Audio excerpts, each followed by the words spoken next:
ကျွန်တော်ရဲ့ live stream နှွှင့်နဲ့ပထမဆုံးနေ့မှာပဲကျွန်တော်ကကက်တလင်းတနက်တစ်လက်ကိုကိုယ်တိုင်လက်နဲ့ဖန်တီးပြုလုပ်ခဲ့ပါတယ်။အဲ့ဒီတနက်ကကြီးစံထည့်လို့ရပြီးငှက်တွေကိုပြစ်ခတ်နိုင်ခဲ့ပါတယ်။အကျိုးဆက်အနေနဲ့အဲ့ဒီနေ့မှာလည်းကျွန်တော်ဟာရဲစခန်းစီစစ်ဆေးမေးမြန်းခံရဖို့ခေါ်ဆောင်သွားခြင်းခံခဲ့ရပါတယ်။နောက်တစ်နေ့မှာတော့ကျွန်တော်ကမိုးတဲထန်တဲ့ပွဲပန်းပွင့်တန်တန်အလက်နက်ကိုကိုယ်တိုင်လက်နဲ့ဖန်တီးပြုလုပ်ခဲ့ပါတယ်။နောက်တစ်ကြိမ်ကျွန်တော်ဟာရဲစခန်းမှာလက်ဖက်ရည်တောက်ဖို့ဖိတ်ခေါ်ခြင်းခံခဲ့ရပြန်ပါတယ်။တတိယနေ့မှာတော့နာကျင်စရာအတွေ့အကြုံတွေကနေသင်ခန်းစာယူပြီးပုံဆွဲတာကိုပဲ live လွှင့်ဖို့ဆုံးဖြတ်ခဲ့ပါတယ်။ကျွန်တော်ဆွဲလိုက်တဲ့ဒေါ်လာဟာအဆင့်မြင့်ငွေစက်ကူတို့စစ်ဆေးသည့်စက်ကိုတကယ်ပဲဖျက်ကျော်သွားနိုင်လိမ့်မယ်လို့ဘသူကထင်ထားခဲ့မိမှာလဲကျွန်တော်ဟာနေရာတင်ပဲအမောင်ကန်နဲ့ပိတ်လောင်ခံလိုက်ရပြီးရဲစခန်းထဲကိုအဝင်အထွက်၃ချိန်ရှိခဲ့ပါတယ်ဒါပေမဲ့ကျွန်တော်ရဲ့နာမည်ကျော်ကြားမှုဟာချက်ချင်းဆိုသလိုမြင့်တက်သွားခဲ့ပါတယ်လက်ဒီဇန်တွေကကျွန်တော်ကိုမှတ်မိသွားရုံသာမကလုံကူရဲ့တရားဝင်အာဏာပိုင်တွေကပါအဲ့ဒီချိန်ကစပြီးကျွန်တော်ကိုစောင့်ကြည့်နေခဲ့ကြပါတယ်ကျွန်တော်ကိုယ်တိုင်လက်နဲ့ပြုလုပ်ခဲ့တဲ့ခိုင်ခန့်တဲ့ကြိုးကိုစစ်ဘက်ဆိုင်ရာစက်မှုဌာနကလေရင်တင်တင်မောသုံးဖမ်းဆီးထိန်းချုပ်ရေးကီယာလို့ခေါ်ဆိုခဲ့ကြပါတယ်ငါးဖမ်းဖို့အတွက်ကျွန်တော်လုပ်ခဲ့တဲ့ငါးချောက်ကိုတော့စိုက်ပျိုးရေးသိပ္ပံအကယ်ဒမီကကာဗွန်ဖိုင်ဘာလို့ခေါ်ဆိုခဲ့ကြပါတယ်ကျွန်တော်နောက်ဆုံးမှာ 2D မခါခေါင်းဆောင်တစ်ခုကိုကိုယ်တိုင်လက်နဲ့ဖန်တီးနိုင်ခဲ့ပြန်တော့လေစစ်တပ်ကအဲ့ဒါကိုစစ်မြေပြင်သုံးတိုက်ခိုက်ရေးပစ္စည်းကိရိယာလို့ဆိုလာပြန်ပါတယ်အရာအလုံးကိုနိုင်ငံတော်စီလွှဲပြောင်းပေးရခဲ့ရပါတယ်ဒီတော့ဒေါသထွက်နေပဲကျွန်တော်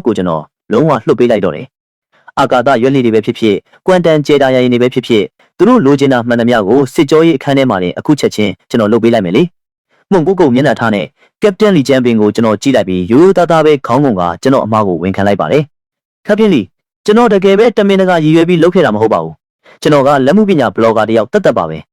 net tizen တွေကကိုယ်တိုင်လက်နဲ့လုပ်ထားတဲ့ Gatling တက်နက်ကိုမြင်ကျင်နေဆိုလို့ကျွန်တော်စမ်းလုပ်ကြည့်ခဲ့တာပါအဲ့ဒါကိုတကယ်ကြီးလုံနိုင်သွားလိမ့်မယ်လို့ကျွန်တော်ဘယ်တော့မှမမျှော်လင့်ထားခဲ့ပါဘူးဒါဟာလုံးဝကိုမတော်တဆဖြစ်မှုတစ်ခုပါလီဂျန်မင်ကအေးဆက်ဆက်နှာခေါင်းရှုံးလိုက်ပါတယ်မင်းဟာတာမန်စမ်းလုပ်ကြည့်ုံနဲ့အစ်စ်နဲ့တပုံစံနဲ့တူတဲ့တနက်တလက်ဖြစ်သွားတယ်ပေါ့ငါ့ကိုအယူလို့ထင်နေရလားရိုးရိုးသားသားဝန်ခံစမ်းဒီတနက်လုပ်တဲ့နည်းပညာကိုမင်းဘယ်ကနေတင်လာခဲ့တာလဲဒီစကားကိုကြားတော့ကျွန်တော်စိုးရိမ်ပူပန်သွားပြီးမတရားခံရတယ်လို့ခံစားလိုက်ရပါတယ်ကပတိန်လီကျွန်တော်မှာပျော်ပြောင်းလွယ်တဲ့ဉာဏ်ရည်ရှိုံနေပါစက်မှုပိုင်းဆိုင်ရာကိစ္စတွေနဲ့ပတ်သက်လာရင်အခြေခံလေးတွေကိုသဘောပေါက်သွားတာနဲ့ကျွန်တော်အကုန်လုံးကိုအခြေခံအဖြစ်နားလည်သွားတတ်ပါတယ်ကပတိန်ကိုကျွန်တော်တကယ်ပဲမလိမ်ဝတ်ပါဘူးဒီချန်ပင်ဟာခဏတစ်ဖြုတ်ငိမ့်သက်သွားပြီးသူ့လက်ထဲကလူမှုဆက်ဆံရေးအစီရင်ခံစာကိုလှန်လောကြည့်ကနာယီကြည့်ရန်သူ့လက်ကောက်ဝတ်ကိုမြှောက်လိုက်ပါတယ်စစ်ကြောရေးစတင်ချိန်ကနေအခုချိန်ထိ4နာရီကြာမြင့်ခဲ့ပြီဖြစ်ပေမဲ့သူ့အနေနဲ့ဘာအားနည်းချက်ကိုမှရှာမတွေ့ခဲ့ပါဘူးဒီကောင်လေးကတကယ်ပဲ genius တစ်ယောက်ဖြစ်နေနိုင်မလားဒီလိုတွေးလိုက်မိပြီးလီချန်ပင်ကတပြင်းတစ်ချက်ကိုခပ်ဖွားဖွားချလိုက်ပါတယ်ကောင်းပြီစုံစမ်းစစ်ဆေးမှုကတော့ကိုက်ညီပါတယ်မင်းပြန်လို့ရပါပြီဒါပေမဲ့အခုကစပြီးမင်းရဲ့ live stream မှာ thermal weapons တွေဖန်တီးတာကိုရပ်တန်းကရပ်ပါနောက်တစ်ချိန်ဆိုရင်တော့ဒီလောက်နဲ့ပြီးသွားမှာမဟုတ်ဘူးကျွန်တော်ကအချိန်ချင်းခေါင်းညိတ်လိုက်ပြီးအာမခံတဲ့အနေနဲ့ကျွန်တော်ရင်ဘတ်ကိုပုတ်ပြလိုက်ပါတယ်စိတ်ချပါလူအဖွဲ့အစည်းအတွက်အသုံးချတဲ့သူတယောက်ဖြစ်ဖို့အမေကငယ်ငယ်ကလေးကတင်ပေးခဲ့ပါတယ်တရားမဝင်တဲ့ကိစ္စတွေကိုကျွန်တော်လုံးဝကိုလုံးဝမဟုတ်ပါဘူးလီချန်ပင်ကစိတ်မရှိစွာနဲ့လက်ခပြလိုက်ပါတယ်ကောင်းပါပြီမင်းတကယ်ပဲအဲ့ဒီလိုတွေးထားတာပိုကောင်းပါလိမ့်မယ်မင်းရဲ့အဲ့ဒီကက်တလင်တနက်ကတော့ဒီစကမ်းမှာပဲထားခဲ့ရမယ်မြင်းမြန်းထွက်သွားတော့ဒီစကားကိုကြားလိုက်ရတော့ကျွန်တော်မျက်နှာကချက်ချင်းပဲခါးသီးတဲ့အမူအရာနဲ့ရှုံမဲ့သွားပါတယ်အများဆုံးအလှငွေထည့်သူစီကနေအဲ့ဒီပစ္စည်းအတွက်ရွှန်8000တောင်ကျွန်တော်ယူထားပြီးပြီလေအခုပစ္စည်းကလည်းမရှိတော့ဘူးဆိုတော့ဒါကိုကျွန်တော်ဘယ်လိုရှင်းပြရပါမလဲဒါပေမဲ့နောက်ထပ်တတိနေနေလောက်ထပ်မွေးလာခဲ့ရင်တော့ရဲတွေစီကနေအဲ့ဒါကိုပြန်ပေးဖို့ကျွန်တော်တောင်းရမှာမဟုတ်ပါဘူးဒီလိုနဲ့ဟိုလဲဒီလဲလုံနေရင်အိမ်ပြန်ရောက်တဲ့အချိန်မှာမှောင်နေခဲ့ပါပြီကျွန်တော်ဖန်စီခေါ်ဆောင်ခံရတဲ့ဗီဒီယိုအပိုင်းစာလေးကိုကျွန်တော်တွေ့လိုက်ရပါတယ်အဲ့ဒီမှာတုံလို့ဖွယ်ရလက်မှုပညာဘလော့ဂါတယောက်ကတကယ့်ကိုရာဇဝတ်ကောင်နေဆိုတဲ့စာတန်းတောင်ပါလိုက်ပါသေးတယ် like အရေးအတွက်ကမထင်မှတ်ထားလောက်အောင်9000ကျော်သွားပြီးကျွန်တော်ရဲ့တကယ် follower အရေးအတွက်ထက်တောင်များနေခဲ့ပါတယ်တကယ်ပဲလူကောင်းဆိုတာတိတ်မကြံတော့ပါဘူးသူတို့အကုန်လုံးကခွေးတွေပါပဲဖုန်းကိုချထားလိုက်ပြီးကျွန်တော်တက်ပြင်းရှည်ကြီးတစ်ခုကိုချလိုက်ပါတယ်အလူငွေအများဆုံးထည့်တဲ့အကိုကြီးရေရွှန်8000ကိုတော့ကျွန်တော်ယူထားပြီးသွားပြီအိတ်ကက်ထဲကိုပတ်စံရောက်လာပြီးမှတော့ပြန်ပေးရမယ့်အကြောင်းပြချက်မရှိတော့ပါဘူးကျွန်တော်ခဏလောက်စဉ်းစားကန်းဝင်နေပြီးရုတ်တရက်အကြံတစ်ခုရလာပါတယ်အစိုးဆုံးအခြေအနေကိုတွေးကြည့်ရင်တော့အဲ့ဒီအကိုကြီးတို့ကတ်ထူပြားပုံစံလေးလုပ်ပေးလိုက်မယ်လေအရေးသွေးကလုံလောက်တဲ့အထိကောင်းနေတဲ့၍သူဘာမှညှဉ်းညူမှမဟုတ်ဘူးလို့ကျွန်တော်အာမခံပါတယ်နောက်နေ့မနေ့စောစောမှာပဲရွာထိပ်ကစူပါမားကတ်ကိုကျွန်တော်သွားခဲ့ပါတယ်အန်ဒီလူကတ်ထူစက်ကူတွေရှိလာ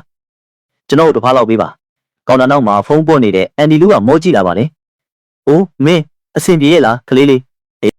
မင်းပြန်ရောက်ပြီလားဆိုတာသိရအောင်မင်းကိုသွားဖို့အန်ဒီစဉ်းစားနေတာဒီစကားကိုကြားလိုက်ရတော့ကျွန်တော်ရဲ့နှကန်းတောင်လေးတွန့်သွားပါတယ်ရှက်ရှက်နဲ့ပဲကျွန်တော်နှာခေါင်းကိုကျွန်တော်ပုတ်တက်လိုက်ပါတယ်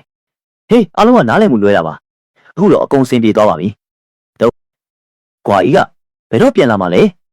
တူလောင်ခန်းထဲကနေကတ်ထူဆက်ကူတွေကိုတည်ထုတ်လာရင်နဲ့အန်ဒီလူကအဲ့ဒီကောင်လေးဘာတွေအလုံးများနေလဲဘသူကသိမှာလဲဖုန်းတစ်ချက်တောင်မဆက်ဘူးလို့ရေးလို့လိုက်ပါတယ်စကားလမ်းကြောင်းလွှဲတာအောင်မြင်သွားတဲ့အတွက်ကျွန်တော်ခေါင်းညှိလိုက်ပါတယ်အန်ဒီလူရဲ့အိမ်ကကျွန်တော်အိမ်နဲ့မျက်နှာချင်းဆိုင်ပါပါသူမရဲ့သားကွာအေးကကျွန်တော်ထက်3နှစ်ကြီးပါတယ်သူကအမှတ်ကောင်းကောင်းရပြီးစကားလည်းနားထောင်ပါတယ်ကျွန်တော်အမေရဲ့စကားနဲ့ပြောရရင်သူနဲ့ကျွန်တော်ကလုံးဝကိုကွဲပြားခြားနားတဲ့မျိုးစိတ်တွေပါပဲအခုသူဂျင်တူးမှာအလုပ်လုပ်နေပြီးအခြေအနေတော်တော်လေးကောင်းနေတယ်လို့ကျွန်တော်ကြားထားပါတယ်အိမ်ပြန်ရောက်ပြီးနောက်မှာကျွန်တော်ဖုန်းကိုနေရာချလိုက်ပြီးဗီဒီယိုတစ်ခုကိုစတင်မှတ်တမ်းတင်ကကတ်ထူပြားကတ်လင်းတစ်နက်ကိုတရားဝင်စတင်ဖန်တီးပြုလုပ်ပါတော့တယ်မနေ့ကအတွေ့အကြုံကြောင့်ဒီနေ့တော့အရာရာကပိုပြီးချောမွေ့နေခဲ့ပါတယ်ပထမဆုံးအနေနဲ့လက်ချောင်းလေးတွေနဲ့လှည့်ကစားရတဲ့စပင်နာတွေစီကနေ bearing 6ခုကိုကျွန်တော်ဖြုတ်ယူလိုက်ပါတယ်ပြီးတော့အပူစုပ်ပြားတွေကိုပြုလုပ်ပြီးကော်လေးနဲ့တေချာပိတ်လိုက်ပါတယ်တန်မဏိအစားစက်ကူကိုတုံးပြီးဂဟေစောမဲ့အစားကော်နဲ့ကတ်လိုက်တာပါမကြခင်မှာပဲအခက်ခဲဆုံးပိုင်းပြီးဆုံးသွားပါတယ်နောက်တစ်ခုအနေနဲ့လွန်ဆက်တစ်ခုကိုဖြုတ်ပြီးလွန်သွားကိုဖယ်ရှားကလက်ကင်အတွင်းမှာခလုတ်တစ်ခုကိုတက်ဆင်လိုက်ပါတယ်ဝိုင်ယာကြိုးတွေကိုကော်နဲ့ကတ်လိုက်ပြီးလက်ကင်ပြောင်းဝါးနဲ့ကြည်အိမ်တို့ကိုတက်ဆင်လိုက်ပါတယ်နောက်ဆုံးမှာတော့အကုန်လုံးကိုအမဲရောင်ဆေးတုပ်လိုက်ပါတယ်ကထူပြကတ်လင်းတနက်တလက်ပြီးပြည့်စုံသွားပါပြီအထဲကိုကြီးစံအနေငယ်ထည့်လိုက်ပြီးခလုတ်ကိုဆွဲလိုက်ပါတယ်ချက်ချင်းဆိုသလိုပဲဓာဆိုတဲ့တန်နဲ့ပြစ်ထွက်သွားပါတယ်ကျွန်တော်ဓာတ်ပုံတချို့ရိုက်လိုက်ပြီး top donator စီပို့ပေးလိုက်ပါတယ်အကိုကြီးကမြန်မြန်ဆက်ဆက်ပဲပြန်စာပို့လာပါတယ် streamer မင်းတကယ်မိုက်တယ်ဒါကြီးကတအားမိုက်တာပဲအပြင်ပန်းပုံစံကမူဆယ်တစ်ဖက်ကမ်းမိတ်အင်ချိုင်းနာတွေထက်လုံးဝကိုမနှိမ့်ကြဘူးမြန်မြန်လေးသာပို့ပေးလိုက်တော့ဒါမှမဟုတ်ရင်နောက်ကျသွားလို့တစ်ဖက်သိမ်းစီးခံရမှာကိုငါစိုးရိမ်နေအဲ့ဒီ message ကိုမြင်တော့ကျွန်တော်မနှောင့်နှေးရတော့ပါဘူးကိုရီးယားကိုချက်ချင်းဆက်သွယ်ပြီးပစ္စည်းကိုပို့လိုက်ပါတယ်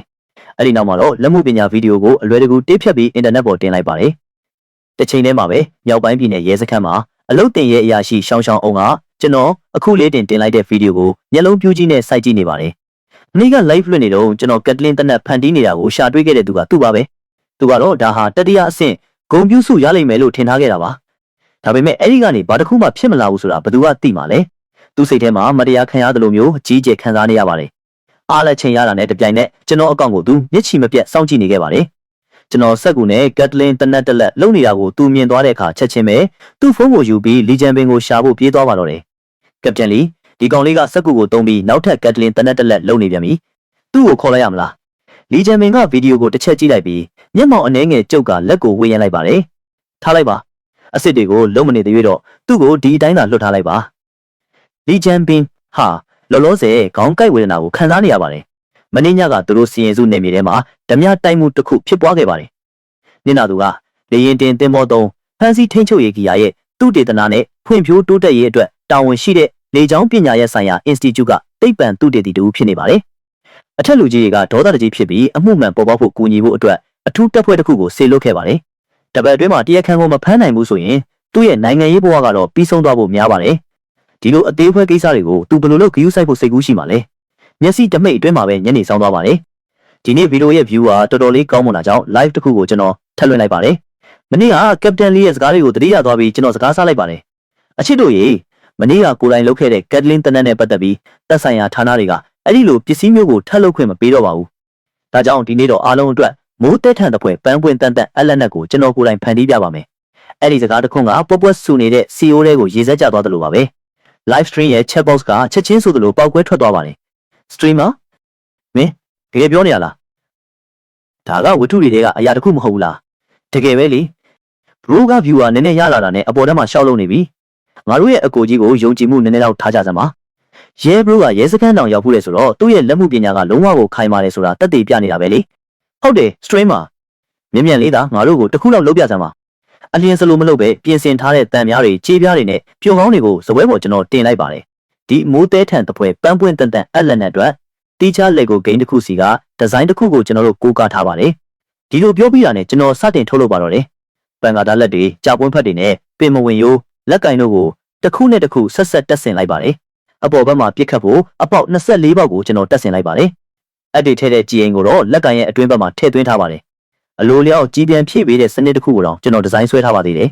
ပထမဆုံးငွေရန်အုပ်စုကိုပြစ်ခတ်လိုက်တာနဲ့တပြိုင်နက်အဆက်မပြတ်ပြစ်ခတ်နိုင်ဖို့အတွက်အနောက်ကအက်ဒီကအလိုလျောက်ပြန်လည်ဖြည့်တင်းပေးသွားမှာဖြစ်ပါတယ်အလွန်မြန်ဆန်စွာနဲ့ပဲအလွန်လှပတည်တတ်တဲ့မိုးသေးထန်တဲ့ပွဲပန်းပွင့်တန်တန်အလက်နဲ့တစ်ခုပြီးပြည့်စုံသွားခဲ့ပါတယ်ပြီးစီးသွားတဲ့ထုတ်ကုန်ကိုကျွန်တော်လက်ထဲမှာဝေရမ်းပြရင်ကျွန်တော်ရေမောလိုက်ပါတယ်အချစ်တို့ရေအခုကစားပြီးကျွန်တော်ကိုထန်ကိုင်းချုပ်ကြီးလိုပဲခေါ်ကြပါတော့ live stream ထဲမှာတော့ကြည့်ရှုသူတွေဟာလုံးဝကိုအံ့အားသင့်ပင်တက်သွားခဲ့ကြပါတယ်ကြစ်စမ်းမှာ streamer ကတကယ်ကိုကျွမ်းကျင်မှုတချို့ရှိနေတာပဲဒါကလုံးဝကိုယုံနိုင်စရာမရှိတော့အောင်ပဲရိုးရိုးသားသားပြောရရင်မင်းကအချိန်ခီးသွားတယောက်လားငါတို့မြင်အောင်တစ်ချက်လောက်ပြပြစမ်းပါဟုတ်တယ်ပြစ်တာပြစ်ချလိုက်ကျွန်တော်ကခက်မိုက်မိုက်ဟန်ပန်တစ်ခုကိုဖန်လိုက်ပါတယ်ပြဿနာမရှိပါဘူးအဲ့ဒါကကျွန်တော်ရဲ့ရည်ရွယ်ချက်အစစ်မှန်ပါပဲအဲ့ဒီလိုပြောပြီးတာနဲ့ပန်းပွင့်တန်တန်အလက်နက်ကိုခြံဝင်းနဲ့ကျွန်တော်ယူသွားခဲ့ပါတယ်10 မီတာအကွာမှာတစ်သားပြားတစ်ပြားကိုကျွန်တော်ချထားလိုက်ပါတယ်အလုံးကိုကြည့်ကောင်းပြီးဖြက်လက်တဲ့ဟန်ပန်နဲ့ခလုတ်ကိုကျွန်တော်နှိပ်လိုက်ပါတယ်ခဏလေးတွင်းမှနေမယ်ငွေအပ်24ချောင်းဟာတပြိုင်နက်တည်းပြစ်ထွက်သွားပြီးတစ်သားပြားတွေကိုအခိုင်အမာစိုက်ဝင်သွားခဲ့ပါတယ် live stream ထဲမှာတော့အန်အော်ကြီးအသက်ရှူတန်တွေကပြည့်နေသွားခဲ့ပါတယ်ဖျားရည်အန်အောစရာပါပဲလက်ဆောင်ပေးတဲ့အထူးပြုလုပ်ချက်တွေကမျက်နှာပြင်ပေါ်မှာချက်ချင်းဆိုသလိုပြည့်ရှံသွားခဲ့ပါတယ်ကျွန်တော်ကတော့ပါဇက်နှရွက်တိတ်မတက်ပြုံးဖိနေခဲ့ပါတယ်တထေးတို့ရေခမည်းတော်ရဲ့ကျေးဇူးတင်မှုကိုအမှတ်တရအနေနဲ့ပြသတာလေးဆိုရင်ပဲလုံလောက်ပါတယ်ဗျာကျွန်တော်အပျော်ကြီးပျော်နေတဲ့အချိန်မှာပဲရုပ်ရည်ရဲ့အရေးတကြီးတကားခောက်တန်တစ်ခုကအရာအလုံးကိုအနှောက်အယှက်ဖြစ်စေခဲ့ပါတယ်စိတ်အနှောက်အယှက်ဖြစ်နေတဲ့ပုံစံနဲ့ခြံတကားစီကိုကျွန်တော်ရှောက်သွားလိုက်ပါတယ်လာပြီတကားခောက်တာကိုရက်လိုက်တော့တကားကြီးကျိုးတော့မယ်ဒါပေမဲ့ကျွန်တော်တကားဖွင့်လိုက်တဲ့အချိန်မှာတင်ဦးထုတ်ဆောင်ဦးလေးကြီးနှစ်ယောက်ကအထဲကိုအပြေးလွှားဝင်လာခဲ့ပါတယ်စကားတခွန်းမှမပြောဘဲသူတို့ကကျွန်တော်ကိုနေရံမှာဖိကက်ချုံနှောင်လိုက်ပါတယ်နေပါဦးဘာဖြစ်နေရလဲကျွန်တော်ကောင်းလေကြည့်လိုက်တော့အဲ့ဒါကဇီယာရှောင်းတိတိကျကျဖြစ်နေတာကိုတွေ့လိုက်ရပါတယ်ဒီကောင်ဆုပ်လေမင်းကိုမနေ့ကမှတတိပေးထားတာကိုဒီနေ့မိုးသေးထန်တဲ့ပွဲပန်းပွင့်တန်တန်အလက်နက်ကိုမင်းလုံနေပြန်ပြီအချိန်ချင်းတတိပေးနေတဲ့ကြားကနောင်တရဖို့ညင်းဆန်နေတာပေါ့ဟုတ်လားကျွန်တော်ကမတရားခံရတဲ့ပုံစံနဲ့အော်ဟစ်ညင်းဆန်လိုက်ပါတယ်ကပတိန်လီကအပူစွမ်းရင်တုံးလက်နက်တွေမလုပ်ရဘူးလို့ပြောခဲ့တာလေကျွန်တော်အဲ့ဒါမျိုးတစ်ခုမှမလုပ်ခဲ့ပါဘူးဘယ်လိုလက်နက်အမျိုးအစားကိုမှအခွင့်မပြုဘူးမြန်လို့တတိကံပစ္စည်းတွေကိုသိမ်းယူပြီးငါတို့နဲ့လိုက်ခဲ့ဒီလိုရုတ်တရက်ဖြစ်ပေါ်လာတဲ့မြင်ကွင်းကြောင့် live stream ရဲ့ရေပန်းစားမှုကနောက်တစ်ကြိမ်ထပ်ပြီးမြင့်တက်သွားစေခဲ့ပါတယ်။ streamer ကတော့မိုက်တယ်။ဒုတိယအကြိမ်ခီးစဉ်ကတအားမြန်တာပဲ။ဒီ streamer ကတော့ပြစ်မှတ်ထားခံနေရတာသိကြတယ်ဟုတ်တယ်မလား။ဒါမှမဟုတ်ရင်သူတို့ကဘယ်လိုလုပ်ဒီလောက်မြန်ရောက်လာနိုင်မှာလဲ။ငါတို့ရဲ့ကိုင်းချုပ်ကြီးကငါတို့ကိုဒီလိုမျိုးနှုတ်ဆက်ခွဲခွာသွားလိမ့်မယ်လို့ငါမမျှော်လင့်ထားခဲ့ဘူး။ဂုဏ်ပြုပါလေ streamer ရေ။ဒီနေ့ကိုထောင်ထမင်း3နဲ့ပေါ့။ဒီအချိန်မှာပဲကျောင်းဆောင်အောင်ကသူ့ရဲ့စုပ်ကင်ထားမှုကိုဖြေလျှော့ပေးလိုက်ပါတယ်။ကျွန်တော်ကဖုန်းစီကိုအမြန်ပြေးသွားလိုက်ပါတယ်။အချစ်တို့ရေကျွန်တော်ပြန်လာမယ့်အချိန်ကိုစောင့်နေပေးကြပါ။ကျွန်တော်ကစိုးရင်တကြီးနဲ့ပခုံးလေးတွန့်ကရဲရရှိဂျုံချုံကိုရှင်းပြလိုက်ပါတယ်။ဦးလေးရဲ့ကြီးကျွန်တော်ကပရိသတ်တွေကိုဆွဲဆောင်ဖို့အတွက်စိတ်ဝင်စားစရာကောင်းတဲ့အရာတစ်ခုကိုလှုပ်ချင်ရုံတတ်ပါ။ဒီလိုစိတ်ကူးရင်လက်နက်မျိုးလှုပ်လို့မရဘူးဆိုတာကိုကျွန်တော်မသိခဲ့ပါဘူး။မနေ့ကကပတိန်လီကတနက်တွေလှုပ်လို့မရဘူးလို့ပဲပြောခဲ့တာပါ။ဒါကိုခွင့်မပြုဘူးလို့သူမပြောခဲ့ပါဘူး။မင်းပြောတဲ့စကားအရဆိုရင်ဒါကငါတို့အမှားပေါ့လေ။မဟုတ်ပါဘူးလုံးဝမဟုတ်ရပါဘူး။ရှောင်းကအေးဆက်ဆက်နှာခေါင်းရှုံလိုက်ပါတယ်။ဒီအချိန်မှာပဲဝန်ထမ်းတယောက်ကစစ်ဆေးမှုအစီရင်ခံစာကိုယူဆောင်လာခဲ့ပါတယ်။သူကအဲ့ဒါကိုတစ်ချက်ကြည့်လိုက်ပြီးတာနဲ့သူ့မျက်နှာကချက်ချင်းပဲမှောက်မိုက်သွားပါတယ်။ဒီယာကကြီးမားတဲ့သေစေနိုင်လောက်တဲ့လက်နက်တစ်ခုပဲ။ဒါကခင်ဟောင်းပစ္စတိုတနက်တလက်နဲ့နီးပါးလောက်အဆင့်တူနေတယ်။ဘလို့လက်မှုပညာဘလော့ဂါမျိုးကများဒါကိုလုံးနိုင်ပါလေ။ရှောင်းအောင်ဟာအရင်ကလုပ်ခဲ့တဲ့စုံစမ်းစစ်ဆေးမှုကိုတန်တရားဝင်လာပါတော့တယ်။ရိုးရိုးသားသားဝန်ခံစမ်းဘလော့ဂါတယောက်မဖြစ်လာခင်တုန်းကမင်းဘာအလုပ်လုပ်ခဲ့တာလဲဘာမှမလုပ်ပါဘူးကျွန်တော်ဒီနေ့မှကြောင်းပေးတာပါအဲ့ဒီမတိုင်ခင်ကကျွန်တော်ကအကြောင်းသားတယောက်ပါဒါမမှန်ဘူးမင်းကစက်မှုအင်ဂျင်နီယာပညာရပ်ကိုသင်ယူခဲ့တာလေရုပ်တိဗေဒရဆိုရင်မင်းအတွက်အလုပ်ကိုင်အခွင့်အလမ်းတွေရှားပါနေစရာအကြောင်းမရှိဘူးဘာလို့မင်းဒီလိုလုပ်ရတာလဲဒီစကားကိုကြားတော့ကျွန်တော်ချက်ချင်းပဲဒေါသထွက်လာပါတယ်အကိုကြီးကကြောင်းပြီးတာနဲ့အစိုးရရန်တရားတွေကိုချက်ချင်းဝင်လာခဲ့ပြီးအလုပ်ရှာဖို့ဘယ်တော့မှမကြိုးစားခဲ့ဘူးမလားဟုတ်တယ်မလားဒီကကြီးထဲမှာပုံမှန်ကုမ္ပဏီဆိုတာများရှိသေးလို့လားအလုပ်ခေါ်စာတွေမှာလစာ600ကျော်လို့ရေးထားပေမဲ့အင်တာဗျူးရောက်တော့3000တောင်ကိုကျသွားတယ်အဲ့ဒါတော့ KPI တွေပါသေးတယ်အဆိုးအဝါဆုံးအပိုင်းကတော့ကျွန်တော်ကအင်တာဗျူးအတွက်2နာရီလောက်ခီးသွားခဲ့ရပြီး HR ကကျွန်တော်ကိုပတ်စံတစ်ခုတည်းအတွက်အလုပ်လုပ်တာလားလို့တကယ်ကြီးမေးခဲ့တာပဲနောက်ဆုံးတော့ရင်ဖွင့်ပေါက်ကွဲဖို့အခွင့်အရေးရသွားတာကြောင့်ကျွန်တော်စကားပြောနေရင်းနဲ့ပိုပြီးအားတက်လာရကနေနောက်ဆုံးမှစကားဖြတ်တောက်ခံလိုက်ရပါတယ်တော်တော့ငါနားလဲပါပြီဒီຢာတွေကိုနောက်ထပ်မထိပါနဲ့တော့ဒါဟာမင်းအတွက်နောက်ဆုံးသတိပေးချက်ပဲဒီမှာလက်မှတ်ထိုးပြီးရင်မင်းပြန်လို့ရပြီကျွန်တော်ကလက်မှတ်ထိုးဖို့ဖိအားပေးခံခဲ့ရပြီးကျွန်တော်ရဲ့ပန်းပွင့်တန်အလက်နက်ကိုပြန်တောင်းချင်နေတာကြောင့်စကားပြောဖို့တုံဆိုင်နေခဲ့ပါတယ်ဘာပဲဖြစ်ဖြစ်ကျွန်တော်အဲ့ဒါနဲ့ကစားလို့တော့မဝသေးဘူးလေရှောင်းအောင်ကကျွန်တော်တွေးတွေကိုဖောက်ထွင်းမြင်သွားပြီးသူ့လက်ကိုဝှေ့ရမ်းပြလိုက်ပါတယ်အဲ့ဒီပစ္စည်းကြောင့်ကိုစဉ်းစားတော့မစဉ်းစားနဲ့ဒါကအရန်အန္တရာယ်များတယ်မင်းလက်ထဲမှာထားလို့မရဘူးဒီလိုနဲ့ပဲကျွန်တော်ရဲ့ဒုတိယမြောက်လက်ရာကနောက်တစ်ချိန်တင်းစီခံရပြန်ပါတယ်ဒီအချိန်မှာပဲလီချန်ပင်ကအလင်းစလိုပြန်ရောက်လာပါတယ် ကျွန်တော်ကိုမြင်တော့သူခဏလောက်ကြက်တည်တည်သွားခဲ့တယ်မင်းလားကောင်းလေမနေ့ကမှလာသွားတာကိုဒီနေ့ထက်ရောက်နေပြန်ပြီလားကျွန်တော်စကားမပြောနိုင်ခင်မှာပဲကြောက်ရှောင်အောင်ကအခြေအနေကိုအတူချုံးအစီရင်ခံလိုက်ပါတယ်အဲ့ဒါကိုကြားပြီးနောက်လီဂျန်ပင်ကတင်းမာတဲ့လေတံနဲ့ပြောခဲ့ပါတယ်မင်းကောင်းလေနောက်ဆိုရင်ပိုပြီးဂယူဆိုင်မြန်ပြန်တော့အဲ့ဒီလိုပြောပြီးနောက်အရန်အလုံးများနေတဲ့ပုံစံနဲ့သူကအလင်းစလိုပြန်ထွက်သွားပါတယ်ကျွန်တော်ကတော့တိတ်မစင်စားမိခဲ့ပါဘူးအနေကတိတ်တဆိတ်ချင်းကပ်လာနေခဲ့ပြီလေမြောက်ပိုင်းပြည်နယ်စင်ကြေပုံရက်ကွက်ကပြည်အောင်စုအဝေးပြေးလမ်းမကြီးပေါ်မှာတော့မြန်ဆန်ပြီးပြင်းထန်တဲ့မြေခွင်းတစ်ခုကဖြစ်ပေါ်နေခဲ့ပါတယ်ရဲကအတော်များများကစုပ်ပြက်နေတဲ့ဗန်ကားတစ်စီးကိုလိုက်လံဖမ်းဆီးနေခဲ့ပါတယ်ဒါပေမဲ့ကားတွေကလူဆိုးက၄ပါးကိုအဆုံးထိနင်းထားပေမဲ့လည်းအနောက်ကရဲကားတွေကပို့ပြီးနီးကပ်လာနေခဲ့ပါတယ်ဒါကိုမြင်တော့လူဆိုးကရက်ဆက်တဲ့ဆုံးဖြတ်ချက်တစ်ခုကိုချလိုက်ပြီးကားကိုအနီးနားကလူနေရက်ကွက်ထဲကိုတိုက်ရိုက်မောင်းသွင်းသွားခဲ့ပါတယ်အဲဒီနောက်မှာတော့သူကဗန်ကားကိုစွန့်ပစ်ခဲ့ပြီးအချိန်တော်ကြာအောင်ပြေးလွှားပြီးမှဒေသခံတယောက်ရဲ့ခြံဝင်းထဲကိုနေရန်ကနေတိုက်ရိုက်ခုံကျော်ဝင်ရောက်သွားခဲ့ပါတယ်အခုတော့ပြေးစရာလည်းမရှိတော့ပါဘူးခဏလောက်ပုံနေလို့ရမရသူကြည့်ရပါတော့မယ်တစ်ချိန်တည်းမှာပဲရဲကားတွေရဲ့စူညံနေတဲ့ဥဩတန်တွေကိုကျွန်တော်ကြားလိုက်ရပါတယ်အတန်ကိုနားထောင်ကြည့်ရသလောက်အနည်းဆုံးကား3စီးလောက်ရှိပါတယ်ဘလို့တခိုးမျိုးကများဥထုတ်ဆောင်ဦးလေးကြီးတွေကိုဒီလောက်ကြီးမားတဲ့အင်အားနဲ့လှုပ်ရှားလာအောင်လုပ်လိုက်တာလဲဆိုတာကျွန်တော်သိချင်မိပါတယ်ကျွန်တော်ကစိတ်လွင့်နေရင်းနဲ့ဖုန်းကိုဆက်ပွတ်နေခဲ့ပေမဲ့တခုခုမှားယွင်းနေတယ်လို့ပိုပြီးခံစားလာရပါတယ်ဘာလို့ဒီဥဩတန်တွေကကျွန်တော်စီကိုပိုပြီးနီးကပ်လာသလိုမျိုးဖြစ်နေရတာလဲကျွန်တော်ချက်ချင်းပဲတုံ့နှုတ်သွားပါတယ်သူတို့ကကျွန်တော်ကိုလွတ်ပေးလိုက်မိတာကိုနောင်တရပြီးပြန်လာဖမ်းတာများဖြစ်နေမလားအပြင်ထွက်ကြည့်ဖို့စိတ်ကူးနဲ့ကျွန်တော်အမြန်ထရလိုက်ပါတယ်တကားကိုဖွင့်လိုက်တာနဲ့တပြိုင်နက်တမြောင်တလက်ကကျွန်တော်လေပင်ကိုဖိကက်လာပါတယ်အတန်မထွက်နဲ့မဟုတ်ရင်မင်းကိုတက်ပြစ်မယ်လူဆိုးရဲ့အမိန်တိုင်းကျွန်တော်လည်းနာခံစွာနဲ့လက်မြောက်လိုက်ပြီးအပြင်ကလူတွေကိုအထဲမဝင်လာဖို့လှမ်းပြောလိုက်ပါတယ်အထဲကိုအပြေးလွှားဝင်လာတော့မဲ့အပြင်ဘက်ကရဲတွေကချက်ချင်းပဲသူတို့ရဲ့လှုပ်ရှားမှုတွေကိုရပ်တန့်လိုက်ပြီးတွားကြိတ်လိုက်ကြပါတယ်အထဲကလူနားထောင်စမ်းမင်းလုံးဝကိုပိတ်မိနေပြီအခုချက်ချင်းလက်နဲ့ချပြီးတက်ညာခွင့်ရဖို့ကြိုးစားပါလူဆိုးရဲ့မျက်နှာပေါ်မှာမှောင်မိုက်တဲ့အမူအရာတစ်ခုဖြတ်ပြေးသွားပါတယ်မင်းတို့ကငါ့ကိုယူလို့ထင်းနေရလားလက်နဲ့ချတာကတေးလမ်းပဲငါပြောတာနားထောင်ငါလက်ထဲမှာဒါစာကန်တယောက်ရှိတယ်ငါအတွက်ကားတစ်စီးချက်ချင်းစီစဉ်ပေးပြီးငါ့ကိုဒီကနေလုံလုံချုံချုံထွက်သွားခွင့်ပေးမဟုတ်ရင်သူ့ကိုအခုချက်ချင်းငါတက်ပြစ်မယ်အပြင်ဘက်မှာတော့လီဂျန်ပင်ရဲ့မျက်နှာထားကစူးရှနေပါတယ်ဩဇာပါတဲ့လေတံနဲ့သူ့ဘေးနားကအဖွဲ့ဝင်တွေကိုညွှန်ကြားလိုက်ပါတယ်သူ့လိုချလောလောဆယ်လုပ်ပေးလိုက်ပါသွားပြီးကားတစ်စီးပြင်ဆင်ထားစနိုက်ပါသမားတွေကိုနေရာယူခိုင်းထားကျွန်တော်လည်းငြိမ်မနေပါဘူးကိုကဲတင်နိုင်မဲ့နီလန်းတွေကိုအဆက်မပြတ်စဉ်းစားနေခဲ့ပါတယ်အခုချိန်မှာတော့ကျွန်တော်ကသူ့အတွက်အသုံးဝင်နေသေးတယ်ဒါပေမဲ့ကျွန်တော်သာအဲ့ဒီကားပေါ်ရောက်သွားရင်လူဆိုးရဲ့ကိုချင်းစာတရားကိုပဲအားကိုးရတော့မှာပါဒါပေမဲ့သူကလူဆိုးတယောက်လေကိုချင်းစာတရားဆိုတာသူတို့စီမှာတိတ်မြများဆဆရှိတဲ့အရာမျိုးမှမဟုတ်တာမကြခင်မှာပဲအပြင်ဘက်ကနေအော်တန်တစ်ခုထပ်ထွက်လာပါတယ်ရဲတွေကကားကိုပြင်ဆင်ပြီးသွားပြီကျွန်တော်လေပင်ကိုစုပ်ကင်ထားတဲ့လူဆိုးရဲ့အမောင်းကိုကျွန်တော်ကြည့်လိုက်ပါတယ်အခုပဲအချိန်ကျပြီလူဆိုးကကျွန်တော်ကိုတကားစီတွန်းပို့နေချိန်မှာပဲကျွန်တော်မျက်လုံးတွေမှောင်မိုက်သွားပါတယ်လူဆိုးရဲ့လက်မောင်းကိုစုပ်ကင်ထားတဲ့ကျွန်တော်ရဲ့ညာဘက်လက်ကသူ့ရဲ့တထောင်စစ်ကအာယုံကြောကိုတိတိကျကျဖမ်းချုပ်လိုက်ပြီးပြင်းပြင်းထန်ထန်ညှစ်ချလိုက်ပါတယ်လူဆိုးကအော်ဟစ်တန်ကြီးထွက်လာပြီးသူ့ရဲ့စုပ်ကင်မှုကိုဖြေလျှော့လိုက်ပါတယ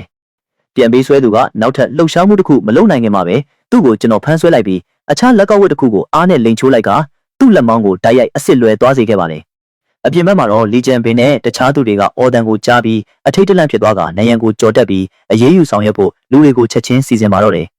အလျင်စလိုမလုပ်ပဲလူဆိုးရဲ့လက်မောင်းကိုလိန်ချိုးထားပြီးနောက်ကုန်ပစ္စည်းတွေချီနှောင်ဖို့စောစော assistant စီကနေကျွန်တော်ဝယ်ထားခဲ့တဲ့တကားနာမှာကျနေတဲ့တန်မဏိဝါယာကျိုးကိုပေါ့ပါပဲကောက်ကင်လိုက်ပြီးပြန်ပေးဆွဲသူကိုခုကောင်တကောင်လိုမျိုးတိုက်ရိုက်တုံနှောင်ပစ်လိုက်ပါတယ်လူဆိုးရဲ့နဖူးပေါ်ကသွေးကြောတွေကအနှဲငယ်ထောင်ထွက်လာပါတယ်မင်းမှာကိုခံပညာစီးမင်းစည်းကမ်းဆိုတာမရှိဘူးမင်းကငါရဲ့တထောင်စစ်အာယုံကြောကိုတကယ်ကြီးညှစ်လိုက်တာပဲမင်းကအရှက်မရှိဘူးငါနဲ့တရားဝင်ရှင်းပြရဲလားမင်းကငါ့ကိုဟာတာတွေလာပြောနေတာလားအရှက်မရှိဘူးဟုတ်လားမင်းကငါ့ကိုခိုးကြောင်ခိုးဝက်နဲ့ဒါဇာကန်အဖြစ်ဖမ်းထားတာကကြတော့အရှက်မရှိတာမဟုတ်ဘူးပေါ့ကျွန်တော်အတန်ဆုံးပါပဲဥထုတ်ဆောင်ဦးလေးကြီး9ယောက်10ယောက်လောက်ကနတ်ရန်ကိုတပြိုင်နက်တည်းခုံကျော်ဝင်လာပြီးတနက်တွေထုတ်ကမြင်ကွင်းကိုချက်ချင်းထိန်းချုပ်လိုက်ပါတယ်လူဆိုးကိုရင်ဆိုင်ဖို့ပြင်ဆင်နေချိန်မှာနေမယ်သူကပိုးကောင်လေးတစ်ကောင်လိုအတုတ်ခံထားရပြီးမြေကြီးပေါ်မှာလူးလွတ်နေတာကိုသူတို့မြင်လိုက်ရပါတယ်အားလုံးကထိတ်လန့်နေကြတဲ့တယောက်ကိုတယောက်အံ့ဩသင့်တဲ့မျက်နှာတွေနဲ့ကြီးလိုက်ကြပါတယ်ဒီအချိန်မှာပဲလီဂျန်ပင်ကလည်းတကားကိုကန်ဖွင့်ပြီးအထဲဝင်လာခဲ့ပါတယ်ကျွန်တော်ကပြုံးပြီးသူ့ကိုနှုတ်ဆက်လိုက်ပါတယ်တိုက်ဆိုင်လိုက်တာကပတင်လီကျွန်တော်တို့ထပ်တွေ့ပြန်ပြီနော်လီဂျန်ပင်ကအရင်ဆုံးတပ်ပြင်းတစ်ချက်ချလိုက်ပြီးလူဆိုးကိုတလက်ကျွန်တော်ကိုတလက်ကြည့်ကအံ့ဩတကြီးနဲ့မေးလိုက်ပါတယ်ဒီမှာဘာတွေဖြစ်နေရလဲခင်ဗျားတို့အတွက်ဒီကောင်ကိုကျွန်တော်တုတ်ထားပေးလိုက်ပါပြီ မင်းမှာဒီလိုကျွမ်းကျင်မှုမျိုးရှိနေလိမ့်မယ်လို့ငါမမျှော်လင့်ထားခဲ့ဘူးသူကအဲ့ဒီလိုပြောရင်လူဆိုးကိုကားပေါ်ခေါ်သွားဖို့သူ့ဘေးနားကအဖွဲဝင်တွေကိုလက်ဝဲရမ်းပြလိုက်ပါတယ်လူဆိုးကကျွန်တော်ကိုအညိုတကြီးစိုက်ကြည့်ပြီးသွားကြိတ်ကပြောပါတယ်ငါအပြင်ကိုထွက်လာနိုင်ရင်မင်းကိုတေချာပေါက်တတ်ပြစ်မယ်ဦးထုတ်ဆောင်ဦးလေးကြီးတွေရဲ့ရှေ့မှာတော့ငါ့ကိုချင်းချောက်ရဲသေးတာလားလုံးဝကိုဥပဒေမဲ့တာပဲကပ္ပတင်လီခမရတို့သူ့ကိုတေချာစစ်ကြောရေးလုံးမှရမယ်သူကခမရတို့ကိုလုံးဝအလေးမထားဘူးလီဂျန်ပင်ကနောက်တစ်ချိန်လက်ဝဲရမ်းပြလိုက်ပြီးသူ့အဖွဲ့ကိုမြန်မြန်လောက်ကအဲ့ဒီလူကိုကားပေါ်ခေါ်သွားဖို့ပြောလိုက်ပါတယ်ပြီးတော့သူကကျွန်တော်ကိုကြည့်လာပါတယ်ငါတို့နဲ့လိုက်ခဲ့ဖို့မင်းကိုထပ်ခေါ်ရအောင်မဲ့ပုံပဲစိတ်မပူပါနဲ့ဒီတစ်ခါတော့မင်းကိုလက်ဖက်ရည်တိုက်မယ်လို့ငါအာမခံတယ်မင်းရဲ့ထွက်ဆိုချက်ယူပြီးသွားရင်မင်းကိုပြန်ပို့ပေးဖို့လူတစ်ယောက်ကိုငါစီစဉ်ပေးမယ်စခန်းကိုရောက်တော့လီဂျန်ပင်ကလူဆိုးကိုစစ်ကြောရေးခန်းထဲပို့ခိုင်းလိုက်ပြီးသူကိုယ်တိုင်စစ်ဆေးမေးမြန်းဖို့ဝင်သွားပါတယ်ကျွန်တော်ရဲ့ထွက်ဆိုချက်ကိုတော့အလွန်လျင်မြန်စွာယူခဲ့ပါတယ်အဓိကအဖြစ်ဖြစ်ရဲ့အသေးစိတ်ကိုမေးမြန်းရုံပါပဲရှောင်းရှောင်းဖန်ကကျွန်တော်လူဆိုးရဲ့တရောင်စစ်အာယုံကြောကိုညှစ်ခဲ့တယ်ဆိုတာကြားတော့သူ့ရဲ့ရီမောမှုကိုမနှဲအောင်ထားခဲ့ရပါတယ်မဆိုးဘူးပဲမင်းမှာတတိရောညံမှာနှစ်ခုလုံးရှိနေတယ်ဆိုတာငါမသိခဲ့ဘူးကောင်းပြီခဏနေမင်းအောင်ကပြန်ပို့ပေးမယ်ဒီတစ်ချိန်မှာတော့ကျွန်တော်ကတန်တရားရှိသူမဟုတ်ဘူးလို့တွေးမိတာနဲ့ကျွန်တော်ပို့ပြီးရဲတင်လာကမိကုံ2ခု3ခုလောက်ထပ်မေးလိုက်ပါတယ်ဒီလူဆိုးကဘာပြစ်မှုကျူးလွန်ထားတာလဲသူအလွယ်တကူတော့ပြန်ထွက်လာနိုင်မှာမဟုတ်ဘူးမလားသူလက်စားချေမှာကိုကျွန်တော်တကယ်ကြောက်တယ်စိတ်မပူပါနဲ့သူအပြင်ထွက်လာနိုင်မှာမဟုတ်ပါဘူးလို့ရှောင်းရှောင်းကကျွန်တော်ပခုံးကိုပုတ်ရင်းပြောပါတယ်ဒီကောင်ကလွန်ခဲ့တဲ့2ရက်ကလူတစ်ယောက်ကိုတတ်ခဲ့တာအဲ့ဒါကလည်းတိတ်ပန်သူတေတီတစ်ယောက်ဖြစ်နေတယ်သူတေချာပေါက်ပြည့်တန်ကြီးကြီးမားမားခံရလိမ့်မယ်သွားရအောင်မင်းကငါပြန်ပို့ပေးမယ်ကျွန်တော်တုံးလို့သွားပါတယ်ဖရားကြီးသူကတကယ်လူသက်သမားပဲကျွန်တော်နှစ်ယောက်အေကန်မအဝင်ဝကိုရောက်တဲ့အချိန်မှာတင်ရဲရရှိတစ်ယောက်ကအလင်းစလိုပြေးလာပြီးကျွန်တော်တို့ကိုတားလိုက်ပါတယ်ကျိုးကိုကျွန်တော်တို့ဖြီးလို့မရဘူးမင်းကူညီပေးဖို့လိုနေတယ်ကျွန်တော်ကဂယိုးမဆိုင်တဲ့ပုံစံနဲ့လက်ကိုဝေယမ်းပြလိုက်ပါတယ်ဟေးဖြီးလို့မရရင်လည်းဖြတ်လိုက်ပေါ့အဲ့ဒီကျိုးကိုကျွန်တော်မလိုချင်တော့ပါဘူးကျွန်တော်တို့ဖြတ်လို့မရလို့ပေါ့မဟုတ်ရင်မင်းကိုတကူးတကလာရှာနေပါမလားကပ္ပတင်လီနဲ့တခြားသူတွေကသူ့ကိုစစ်ကြောရေးလုပ်ဖို့စောင့်နေကြတယ်ဒါပေမဲ့ကျိုးကလုံးဝဖြီးလို့မရဘူးသူကအသေးချာကိုအသေးချီထားခဲ့တာဒါကိုကြားတော့ကျွန်တော်နှလုံးသားတစ်ချက်ခုန်သွားပါလေဒုက္ခပဲ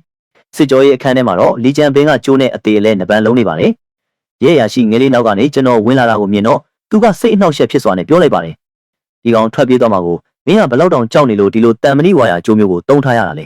မြင်မြင်လုပ်ပြီးသူ့စီကနေအဲ့ဒါကိုဖယ်လိုက်စမ်းပါကျွန်တော်အနေခက်စွာနဲ့ပြုံးလိုက်ပြီးအမြန်ရှေ့တိုးသွားလိုက်ပါတယ်လင်မြန်နဲ့လှုပ်ရှားမှု2ချက်3ချက်လောက်နဲ့ပဲအားလုံးကိုအခက်တွေ့စေခဲ့တဲ့ကျိုးကိုကျွန်တော်ဖြီးပေးလိုက်ပါတယ်တောင်းပန်ပါတယ်ကပ္ပတင်လီဒါကကျွန်တော်ကိုယ်တိုင်တီထွင်ထားတဲ့ကျိုးထုံးပါတာမန်လူတွေဖြီးဖို့အရန်ခက်ပါတယ်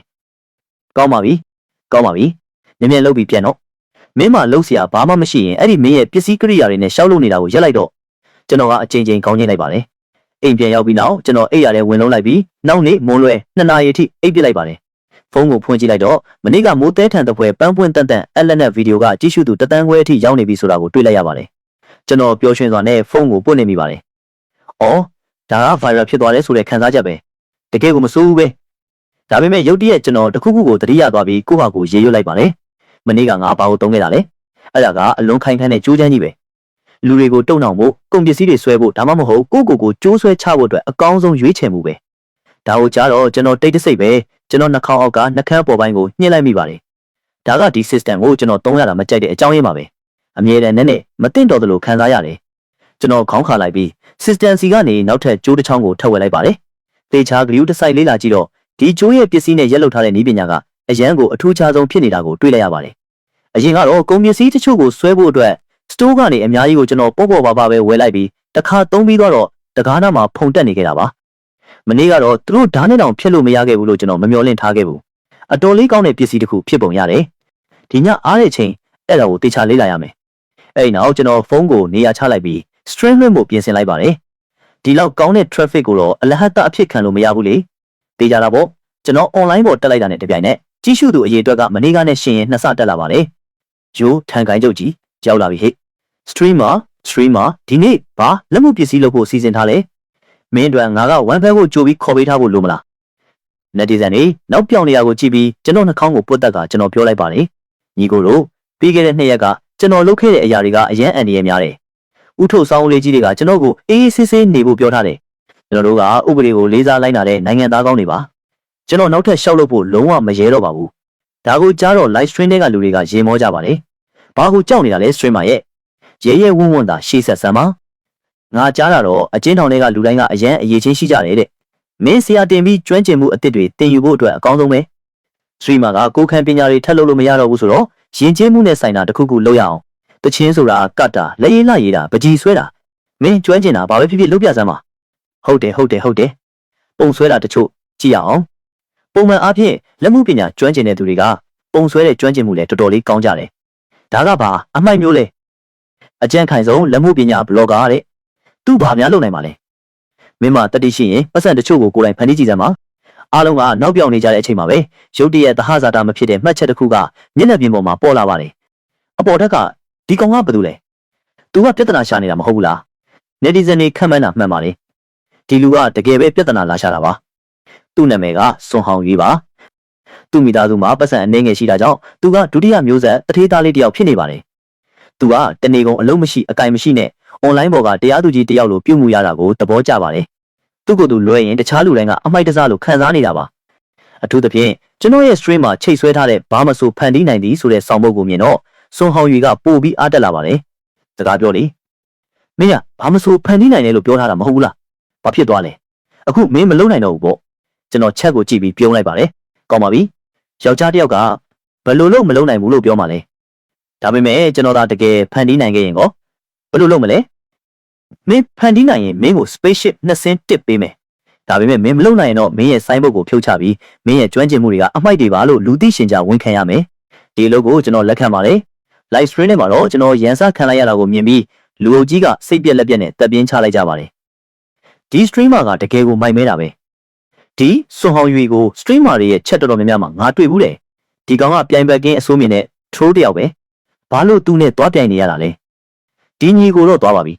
ငါကတော့လစ်ပြီလူအုပ်ကြီးရဲ့ညီညွတ်မှုတွေကိုကျွန်တော်လစ်လျူရှုလိုက်ပြီးဒေါင်းတနေရာကနေစေတုတ်တန်နေနဲ့ပုံဆွဲပစ္စည်းတချို့ကိုရှာဖွေကကျွန်တော်အိတ်ကက်ထဲကယွမ်100တန်ငွေဆက်ကူတစ်ရွက်ကိုထုတ်ယူလိုက်ပါတယ်အဲ့ဒါကိုရည်ညွှန်းချက်အဖြစ်အသုံးပြုပြီးအရွယ်စားကနေအယောင်ပြီးတော့အသားရည်ထိစတင်ပုံချမ်းဆွဲပါတော့တယ်လိုအပ်တဲ့အခါအထောက်အကူဖြစ်အောင်မှန်မလူကိုတောင်အသုံးပြုခဲ့ပါတယ်ကျွန်တော်ကလောင်တန်အောက်မှာတဖြည်းဖြည်းရှင်းလင်းလာတဲ့အကြမ်းပြင်းပုံစံတွေကိုကြည့်ရင် netizen တွေကအာမေဒိတ်တန်တွေထွက်လာကြပါတယ်ဖျားရည်အကိုကြီးမင်းကတကယ်ကြီးလား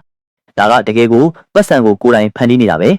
ဖျားရည်ငါတော့ဒါကိုအပြည့်အဝမျှော်နေပြီအလင်းစလို့မလုပ်ဖဲအသေးစိတ်အချက်လက်တွေကိုကျွန်တော်ပုံဖော်လိုက်ပြီးအယောင်တွေကိုဖြည်းဖြည်းချင်းခြေတာလိုက်ပါတယ်မကြခင်မှာပဲ RMB နဲ့လုံးဝတစ်ထက်သေးကျနေတဲ့ငွေဆက်ကူတရက်ကလူတိုင်းရဲ့မျက်စိရှေ့မှာပေါ်လာပါတယ်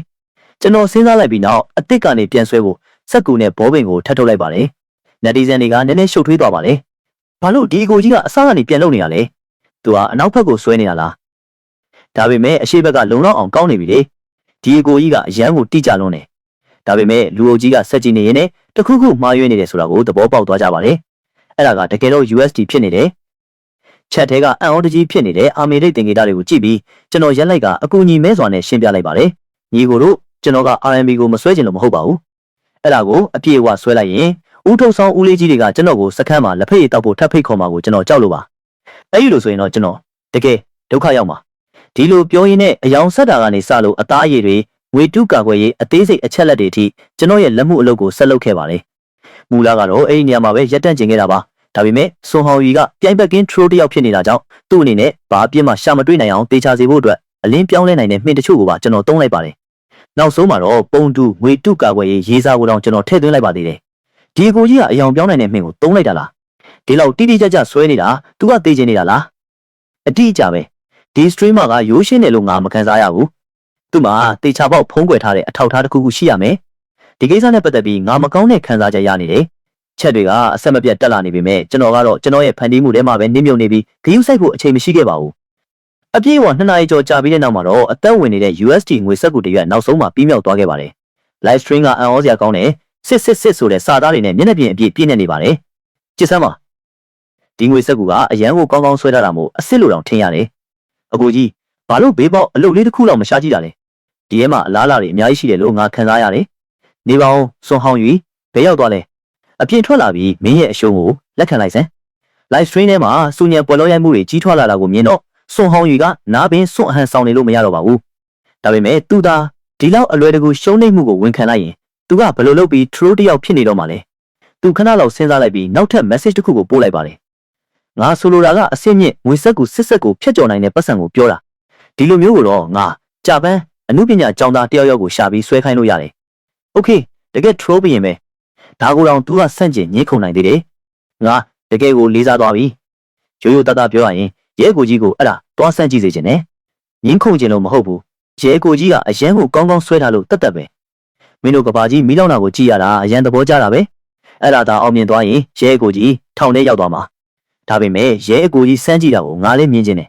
ချက်ထဲမှာလူအုပ်ကြီးကတယောက်ပြီးတယောက်ဝင်ရောက်ဆွေးနွေးနေကြတာကိုကြည့်ပြီးကျွန်တော်လည်းနည်းနည်းတွေးဆွဲသွားပါတယ်ကောင်းပါပြီဖန်တွေကိုအလိုလိုက်တဲ့ streamer တယောက်အနေနဲ့ခင်ဗျားတို့ရဲ့တောင်းဆိုချက်တွေကိုကျွန်တော်ဖြည့်ဆည်းပေးရမှာပေါ့သွားကြစို့ခင်ဗျားတို့ကိုစူပါမားကတ်စီကျွန်တော်ခေါ်သွားမယ်ဆွဲထားတဲ့ USD ကိုကင်ပြီးရွာထိပ်ကစူပါမားကတ်ကိုကျွန်တော်သွားခဲ့ပါတယ်အန်တီတို့ရဲ့ငွေဆက်ကူစစ်ဆက်က USD ကိုစကင်ဖတ်နိုင်မလားဆိုတာကိုတော့ကျွန်တော်မသိဘူးလေကျွန်တော်ရောက်သွားတော့အန်တီလူကသူ့ကွန်ပျူတာမှာဒရာမာကားကိုအမိလိုက်ကြည့်နေပါတယ်ကျွန်တော်ဖုန်းကင်ထားတာကိုမြင်တော့သူမကပြုံးလိုက်ပါတယ်ဆွေ၍မင်းရဲ့ live stream အလုပ်တွေထပ်လုပ်နေပြန်ပြီပေါ့အန်တီလူအန်တီရဲ့ငွေစစ်ဆက်က USD ကိုစစ်လို့ရလားကျွန်တော်ကိုခဏလောက်ငှားပါအောင် USD ရတာပေါ့ဒီငွေစစ်ဆက်ကိုငါပင်တူတူကနေဝယ်ထားတာနိုင်ငံအတော်များများကငွေကြေးတွေကိုစစ်နိုင်တယ်လို့သူတို့ပြောတယ်ဒါဆိုမိုက်တာပေါ့ကင်မရာကိုဆက်စီကျွန်တော်ချိန်ရွယ်လိုက်ပါတယ်ညီကိုတို့ကျွန်တော်စတင်တော့မယ်နော်ပြီးတော့ကျွန်တော်လက်ထဲက USD ကိုအပေါက်ထဲကိုထည့်လိုက်ပါတယ် live stream ထဲမှာလူတိုင်းကစက်ကနေအချက်ပေးတန်ထွက်လာမှာကိုစောင့်နေကြပေမဲ့အဲ့ဒီအစားစက်ကူကရွှေကနေဆိုတိုက်ရိုက်ဖျက်ချောသွားတာကိုပဲသူတို့မြင်လိုက်ရပါတယ်ငွေစစ်ဆက်ကလုံးဝညံ့မသွားသလိုဘလို့အချက်ပေးတန်မှလည်းမမြည်ပါဘူးခဏလောက်တော့ live stream တွေကလူတိုင်းစွန့်အသွားရုံသာမကကျွန်တော်ကိုယ်တိုင်လည်းစွန့်အသွားခဲ့ပါတယ်ကြည်စမ်းပါဘာတွေဖြစ်ကုန်တာလဲကျွန်တော် USD ကိုကောက်ယူလိုက်ပြီးနောက်ထပ်အကြိမ်များစွာဖြတ်တန်းစစ်ဆေးကြည့်ပါတယ်အကြိမ်တိုင်းမှာပဲရွှေကနေအတန်နဲ့ချောချောမွေ့မွေ့ဖြတ်တန်းသွားပါတယ်ကျွန်တော်အကြိမ်ကြိမ်စစ်ဆေးနေတာကိုမြင်တော့အန်တီလူကနည်းနည်းရှုပ်ထွေးသွားပါတယ်ဆွေကြီးဒီဘက်ဆက်မှာပြဿနာတခုခုရှိလို့လားဘာလို့မင်းကအကြိမ်ကြိမ်စကင်ဖတ်နေရတာလဲနတ်ဆိုးကိုမယုံကြည်ချင်တာကြောင့်နောက်ဆုံးတစ်ကြိမ်အနေနဲ့ကျွန်တော်စကင်ဖတ်ကြည့်လိုက်ပါတယ်ဘာပြဿနာမှလုံးဝမရှိသေးပါဘူးအန်တီလူဒီငွေစစ်ဆက်ကအလုပ်လုပ်တယ်ဆိုတာသိကြရဲ့လားဟေးဒီကောင်စုပ်လေငါရဲ့ငွေစစ်ဆက်ကနာမည်ကြီးတစိမ့်ကွာငါသုံးတာလားအနေငယ်ပဲရှိသေးတယ်ပြက်နေဖို့ဆိုတာလုံးဝမဖြစ်နိုင်ဘူးဒီစကားကိုကြားတော့ကျွန်တော်ပုံစံကမျက်ရည်မရှိပဲငိုချင်နေတဲ့သူလိုဖြစ်သွားပါတော့တယ်ကျွန်တော်တော့သွားပါပြီအန်တီလူဟာအဲ့ဒီငွေဆက်ကူကစစ်ဆက်ကိုဖြတ်သွားတယ်မင်းကောင်လေးကအမြဲတမ်းတစ်မျိုးကြီးပဲအဲ့ဒါသာဖြတ်လို့မရရင်တူးဖြစ်နေမှာပေါ့မင်းကဘာကိုသုံးချင်လို့လဲလူတွေကိုလိမ်ဖို့ငွေတူကိုလား live stream ထဲမှာတော့ netizen လူအုပ်ကြီးကလုံးဝကိုယုံကြည်သွားကြပါတယ်MUSD ငွေဆက်ကူဆွဲနေတာကိုသာကင်မရာထဲမှာအချိန်ပြည့်မမြင်ခဲ့ရဘူးဆိုရင် streamer ကအစ်စ်နဲ့ခိုးပြီးလဲလိုက်တာလို့ငါတန်တရားဝင်မိမှာပဲမင်းတော့သွားပြီ streamer ရေပြဿနာအကြီးကြီးတက်ပြီကျွန်တော်လည်းနည်းနည်းထိတ်လန့်သွားပါတယ်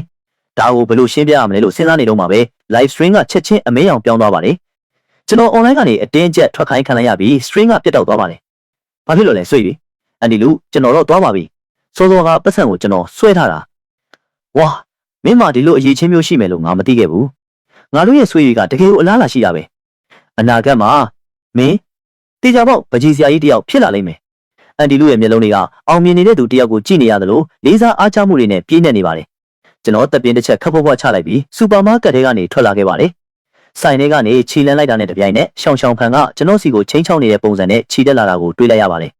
်မင်းအေးစစ်စစ်မနေနိုင်ဘူးလားနေ့တိုင်းကိုပြဿနာအမျိုးမျိုးတက်နေတာပဲသွားကြစို့ဒီတစ်ခါကျွန်တော်အိမ်ပြန်ရအောင်မလားအဲ့ဒါကိုတော့ငါတေချာမပြောနိုင်ဘူးရင်းနှီးနေတဲ့စစ်ကြောရေးခန်းထဲမှာတော့လီဂျန်ဘင်ကတီဂျီလေးနဲ့နေပါတယ်မင်းကတကယ်ကိုတခုခုပဲကောင်းလေ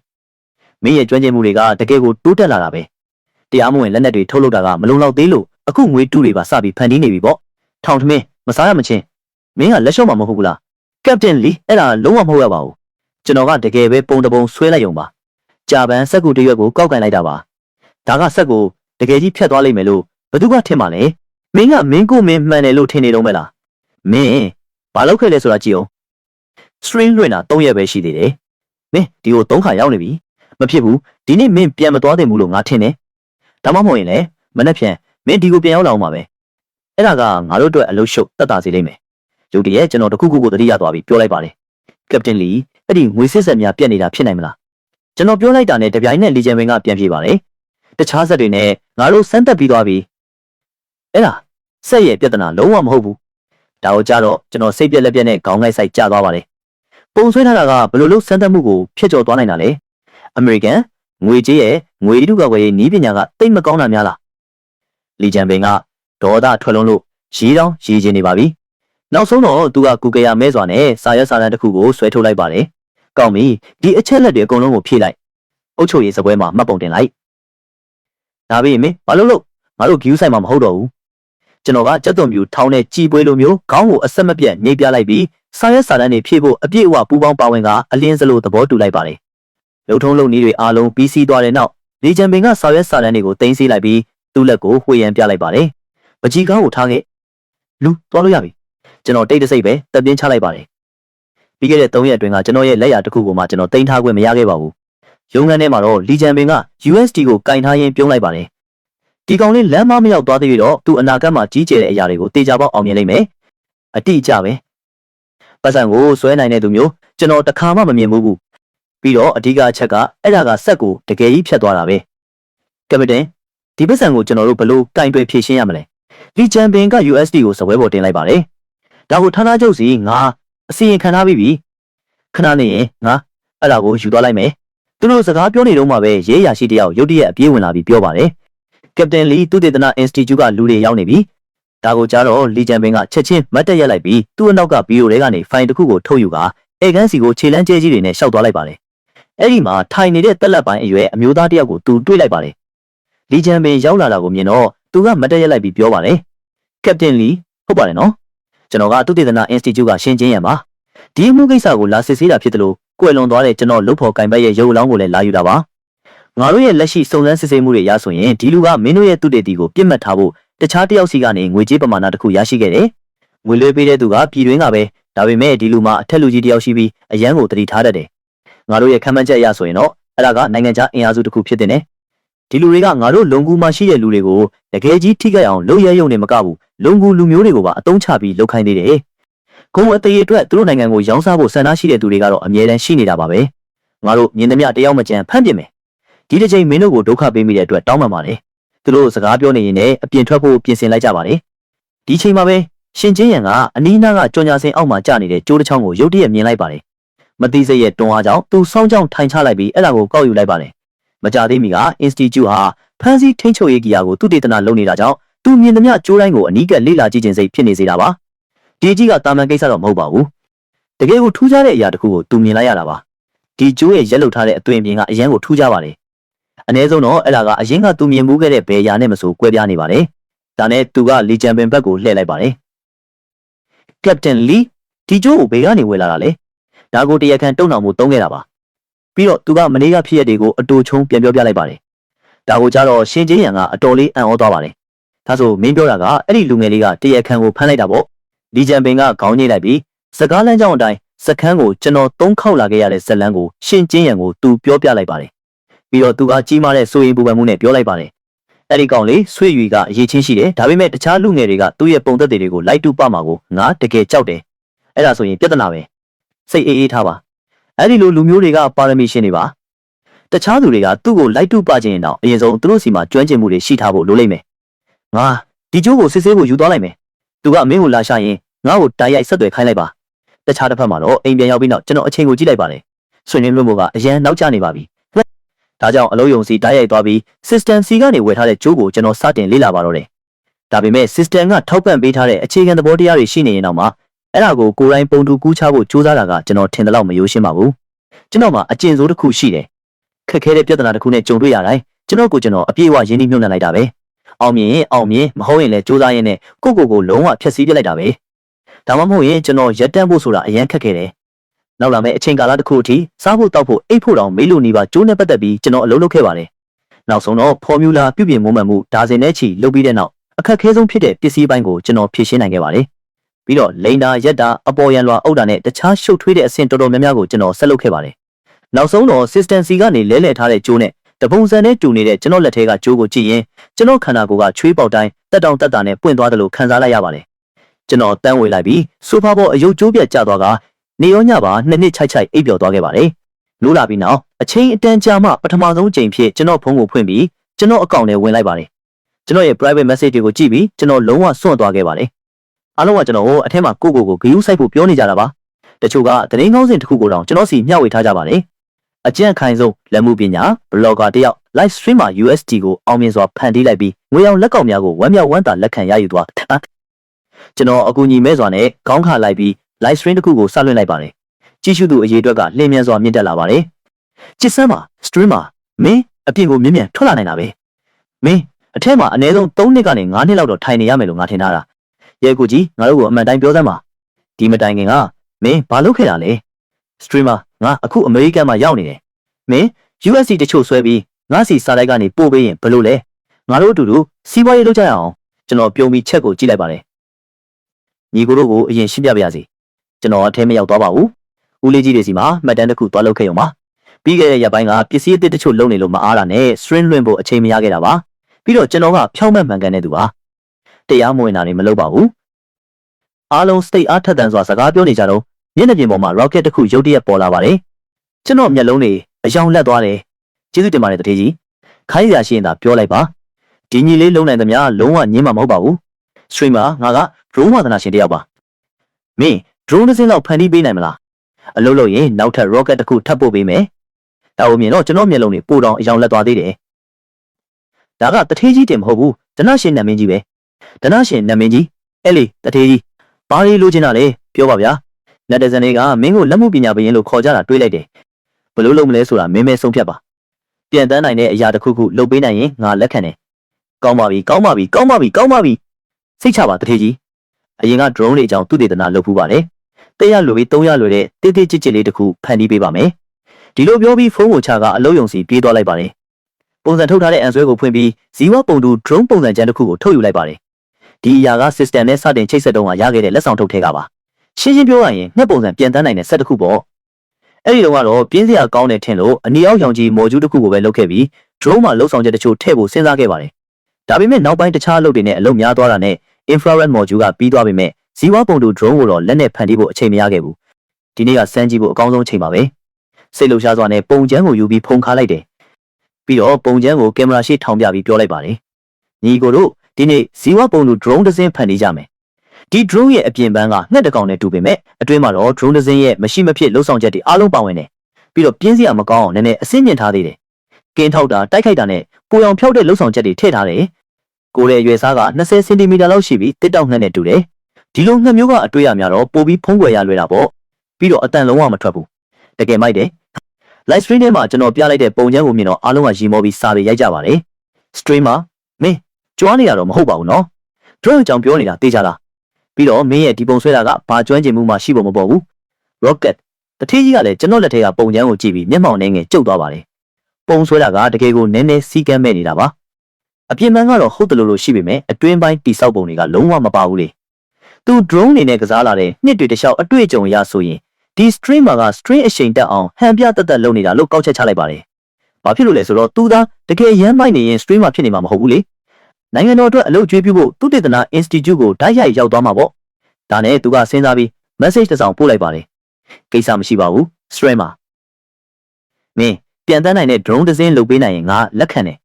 ချက်ကိုဖတ်ပြီးကျွန်တော်ပြုံးပြလိုက်ပါတယ်စိတ်မပူပါနဲ့တထေးကြီး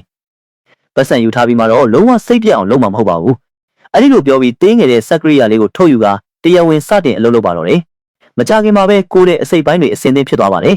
ပြီးတော့ drone ကိုငှက်ပြန်တန်းမှုပုံစံတိုင်းအတူခိုးနိုင်အောင်အတောင်ပံတွေမှာချိတ်ဆက်ရန်ရနှစ်ခုကိုတက်ဆင်လိုက်ပါတယ်မော်တာနဲ့ပြန်တန်းမှုထိန်းချုပ်ရေးစနစ်ကိုတက်ဆင်ပြီးစမ်းသပ်မှုတွေလုပ်လိုက်ပါတယ် live stream တွေကလူကြီးကစမ်းသပ်နေတော့မှတကယ်ပဲပြန်တန်းသွားတဲ့ကျွန်တော်လက်ထဲကတပိုင်းတစပြီးနေတဲ့ထုတ်ကုန်ကိုကြည့်ပြီးအားလုံးအံ့သားမြင်တက်သွားကြပါတယ်နေပါအောင် streamer မင်းကဒါကိုတကယ်လုပ်တတ်တာလားကျွန်တော်ပြုံးပြီးအိမ်ကလုံခြုံရေးကင်မရာကိုဖြုတ်ယူရင်းပြောလိုက်ပါတယ်ဘာဖြစ်လို့လဲဆိုတော့ဒါကချက်ချင်းစိတ်ကူးပေါ်ပြီးလောက်တာမို့အားလုံးကိုဒီနေ့ပြီးသွားတဲ့ထုတ်ကုန်ကိုမြင်စေခြင်းနဲ့အစိပ်ပိုင်းတချို့အတွက်ဟိုဘက်ကဖြုတ်ဒီဘက်လာတက်လုပ်နေရတာဒီအိမ်က HD ကင်မရာကိုလည်းကျွန်တော်ကိုယ်တိုင်ဖန်တီးထားတာပါဈေးကွက်ထဲကဟာတွေထက်ပိုကောင်းတယ်လို့အာမခံပါတယ်တဘာဝကြကြပဲ live stream တွေကဘယ်သူမှကန့်ကွက်စရာမရှိပါဘူးဘာလို့လဲဆိုတော့ live stream နေတော့ကင်မရာတစ်လုံးကိုလက်နဲ့ဖန်တီးမယ်ဆိုရင်ဒီ season ကဘလောက်တောင်ကြာသွားမလဲတစ်ချိန်တည်းမှာပဲသူတေသနာ institute ထဲမှာရှင်ချင်းရံကအဲ့ဒီကျိုးကိုပြန်ယူလာပြီးတဲ့နောက်မူလကတော့အခြေခံစမ်းသပ်မှုတချို့လောက်ပဲလုပ်ဖို့ရည်ရွယ်ထားတာပါဒီလောက်တာမန်ပုံစံရှိတဲ့ကျိုးရဲ့အချက်လက်တွေကခိုင်ခန့်မှုပဲဖြစ်ဖြစ်စွဲဆက်နိုင်စွမ်းပဲဖြစ်ဖြစ်ဒီလောက်အမခန်းဖြစ်နေမယ်လို့သူမမျှော်လင့်ထားခဲ့ဘူးသူတေတီတစုကအနှဲငယ်စိတ်လှုပ်ရှားစွာနဲ့ပြောပါတယ်ဒုတိယညွှန်ကြားရေးမှူးဒီကျိုးကဘယ်ကရောက်လာတာလဲဒီတံမိုးတွေကကျွန်တော်တို့အရင်စမ်းသပ်ခဲ့တဲ့အချက်လက်တွေထက်အများကြီးပိုကောင်းနေတယ်လွန်ခဲ့တဲ့ရက်အနည်းငယ်ကကပတန်လီရဲ့နေရာကိုသွားတော့ကဒီကျိုးကိုတွေ့ခဲ့တာဆွေယူဆိုတဲ့လူငယ်လေးယူလာတာလို့သူတို့ပြောတယ်အထူးရက်လောက်ထားတဲ့နီလန်လေးပဲရှိမှထင်တာအချက်လက်တွေကဒီလောက်ကောင်းနေမယ်လို့မမျှော်လင့်ထားခဲ့ဘူးမြင်းမြန်းဆက်စမ်းတတ်ကြစမ်းပါသူ့ရဲ့အကန်တက်ကဘယ်လောက်ရှိလဲဆိုတာကြည့်အောင် လူအုပ်ကြီးကအလေးနဲ့ခေါင်းငိမ့်ပြီးစမ်းသပ်မှုကိုဆက်လုပ်ကြပါတယ်ဆွဲဆက်နိုင်စွမ်းကိုမူလတန်မိုးရဲ့8ဆအထိမြင့်တင်လိုက်မှပဲကျိုးကတဖြည်းဖြည်းပြတ်တောက်မဲ့လက္ခဏာတွေပြလာပါတယ်ရောက်နေတဲ့သူအားလုံးကအယမ်းကိုစိတ်လှုပ်ရှားသွားကြပါတယ်တချို့ကဝမ်းသာမျက်ရည်တောင်ကျလာပါတယ်ဖန်စီထိန်ချုပ်ရေးကီယာအတွက်မျှော်လင့်ချက်ရှိသွားပြီဟုတ်တယ်ဒီကျိုးရဲ့အချက်လက်အားလုံးကကျွန်တော်တို့လိုအပ်နေတဲ့ဖန်စီထိန်ချုပ်ရေးကီယာအချက်လက်တွေနဲ့အယမ်းကိုနှီးစပ်တယ်ပို့ထူအောင်လုပ်လိုက်ရင်လုံးဝပြည့်စုံသွားမှသိကြတယ်လက်တလုံးမှာသူတေသနာ Institute တစ်ခုလုံးမှာအုံမိုင်းနဲ့လေတူလွှမ်းမိုးနေတာပါလေရင်တင်သင်းမောတိဆောက်ပြီးကလေးကဖန်စီထိန်ချုပ်ရေးကီယာကသူတို့ရဲ့အကြီးမားဆုံးပြဿနာဖြစ်လာခဲ့ပါတယ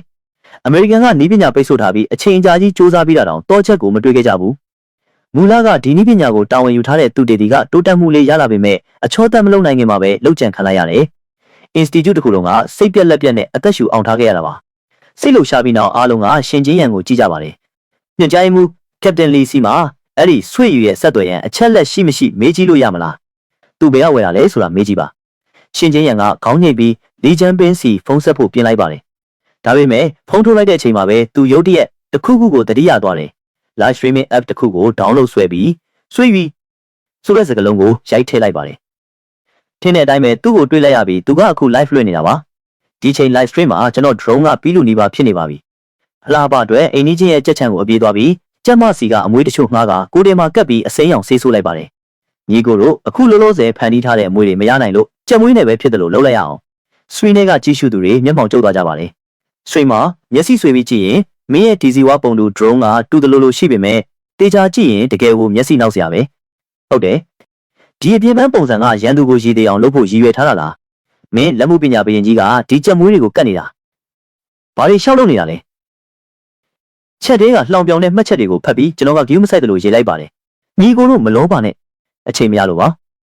ကောင်းပြီအရင်ဆုံးဟိုဒီပြန်တန်းကြည့်အောင်အဲ့ဒီလိုပြောပြီးအဝေးထင်းခလုတ်ကိုကန်ကလိုက်ဆွဲမှာ drone ကိုစတင်မောင်းနေလိုက်ပါတယ်တကယ်တော့ဒီ drone မှာလုံဆောင်ချက်တွေအများကြီးထပ်ထည့်လို့ရသေးတယ်အနာဂတ်စစ်ပွဲတွေမှာအတွင်းပိုင်းနဲ့အသေးစားပောက်ကွဲစေတဲ့ပစ္စည်းတွေထည့်ထားရင်ရန်သူစခန်းနဲ့ဓာတ်ရိုက်ပြန်တန်းသွားလို့ရတယ်အဲ့ဒါဆိုတော်တော်ကိုကြီးကျယ်ခမ်းနားတဲ့မြင်ကွင်းဖြစ်မှာပဲနက်တီဇန်တွေကဒါကိုကြားတော့ရေးကြပါတယ်ရဲကိုကြီးကအပြင်မှာတက်တောင့်တက်တာနေရတာတကယ်ရိုးဤနေပြီအထဲကိုထပ်ဝင်ခြင်းနေပြန်ပြီဒါပေမဲ့မင်းတို့တတိထားမိကြလားဒီ drone က streamer ပြောသလိုတကယ်ကိုအတန်လုံးဝမထွက်ဘူးဟုတ်တယ်ငါလည်းဘာမှမကြားရဘူးရဲကိုကြီးအရင်ကပြောခဲ့တာတွေအကုန်လုံးမှန်နေရများလားမဖြစ်နိုင်ဘူးအဝေးကြီးမှမလို့နေမှာပါချက်သေးကတယောက်ဒါကိုတတိထားမိသွားတာမြင်တော့ကျွန်တော်ဂုံယူစွာနဲ့ပြုံးလိုက်ပါတယ်အားလုံးပဲကျွန်တော်ကိုတန်တရားဝင်ပါနဲ့ကျွန်တော်ပြောတာအကုန်မှန်နေကြီးပါပဲဒီ drone ကတကယ်ကိုအတန်တိတ်ပါတယ်ပြီးတော့အတွင်းမှာငှက်ပုံစံအတူယူစနစ်ကိုလည်းထည့်ထားတယ်ငှက်ရဲ့လှုပ်ရှားမှုတွေနဲ့အလေးထားတွေကိုအတူခိုးနိုင်တယ်စကားပြောနေရင်လည်း drone ကိုမောင်းနေပါတယ်ငှက်ရဲ့ခေါင်းကိုလှည့်တဲ့အခါအတန်နည်းနည်းထွက်ပေမဲ့ live stream တွေကဝါရင်သူတွေကိုတော့လုံလောက်အောင်အံ့တသွားစေပါတယ်အဲ့ဒီနောက်မှန်မလူကို infrared camera မုတ်နဲ့တရုပ်ပြလိုက်ပါတယ်အဲ့ဒီခါမှာတော့ပုံစံကချက်ချင်းပြောင်းသွားပါတယ်ဩဒါနဲ့ဒီတန်မဏိတစ်တောင်းနဲ့အစိမ်းလေးမှာတီးခြားလျှက်စစ်တာဘေးစနစ်လည်းပါသေးတယ်နေအောင်ကြီးနဲ့လေစွမ်းရင်ကိုအလင်းအမြန်ဖမ်းယူနိုင်တယ်ဘက်ထရီတက်တန်းအတွက်စိတ်ပူစရာမလိုဘူးအဲ့ဒီလိုပြောပြီးနောင်တရသလိုတက်ပြင်းချလိုက်ပါတယ်စက်ပိုင်းဆိုင်ရာလှုပ်ရှားမှုတချို့တော့ကတော့အချိန်ကန့်သက်ချက်ကြောင့်ဒီလောက်အထိပဲလုပ်နိုင်ခဲ့တယ်နောက်ထပ်တစ်လလောက်သာအချိန်ရရင်အများကြီးပိုချောမွေ့အောင်အကောင်းဆုံးလုပ်နိုင်မှာပါချက်သေးကပရိသတ်တွေလုံးဝထုံကျင်သွားပါတယ်ယုံကြည်နိုင်စရာမရှိလောက်အောင်ကြီးကျယ်ခမ်းနားတဲ့အရာတစ်ခုကိုမြင်တွေ့နေရတယ်လို့ခံစားလိုက်ရပါတယ် rocket တထေးကြီးက rocket 10ခုကိုတိုက်ရိုက်ဆက်တိုက်ပစ်လွတ်လိုက်ပါတယ်ဒီ drone ကိုသာလက်ထဲရရင် drone လောကမှာမုံတိုင်းတစ်ခုတေချာပေါက်ဖြစ်လာမယ်လို့သူယုံကြည်ပါတယ် Institute မှာ string ကိုကြည့်နေတဲ့ရှင်ချင်းရံလည်းလုံးဝစွန့်သွားပါတယ်အတန်တိတ်ပြန်တမ်းမှုတဘာဝပတ်ဝန်းကျင်နဲ့အတူယူမှုအကန့်အသတ်မရှိဘက်ထရီတက်တန်းဒီတဲ့ကတခုခုကိုတီးခြားထုတ်လိုက်ရင်တော့ကြီးမားတဲ့အောင်မြင်မှုကြီးဖြစ်လာမှာဒါပေမဲ့ဒါတွေကိုလူငယ်လေးတယောက်ကသေးငယ်တဲ့ drone လေးတစ်ခုမှဒီလောက်ပေါ့ပေါ့ပါပါအသုံးပြုထားတယ်ရှင်ချင်းရံရဲ့နှလုံးခုန်တန်တွေမထိန်နိုင်အောင်မြင်လာပါတယ်မူလကကျိုးရဲ့ဇင်းမြစ်ကိုမေးဖို့ message တစ်စောင်လောက်ပဲပို့ဖို့စဉ်းစားထားတာပါဒါပေမဲ့အခုတော့ရလက်ထွက်နေပြီဆိုတာသိတာပါတယ်ဒီလူနဲ့ကိုယ်တိုင်တွားတွေ့ရမယ်ဒီချိန်မှာကျွန်တော်ရဲ့ live stream လည်းပြီးဆုံးသွားပါပြီ drone ကိုပြန်ယူလာပြီးနောက် stream ကိုချောချောမွေ့မွေ့ပဲအဆုံးသတ်လိုက်ပါတယ် stream စလွင်ကလေးကဒါကတခုတည်းသောချောမွေ့တဲ့ stream ပါပဲ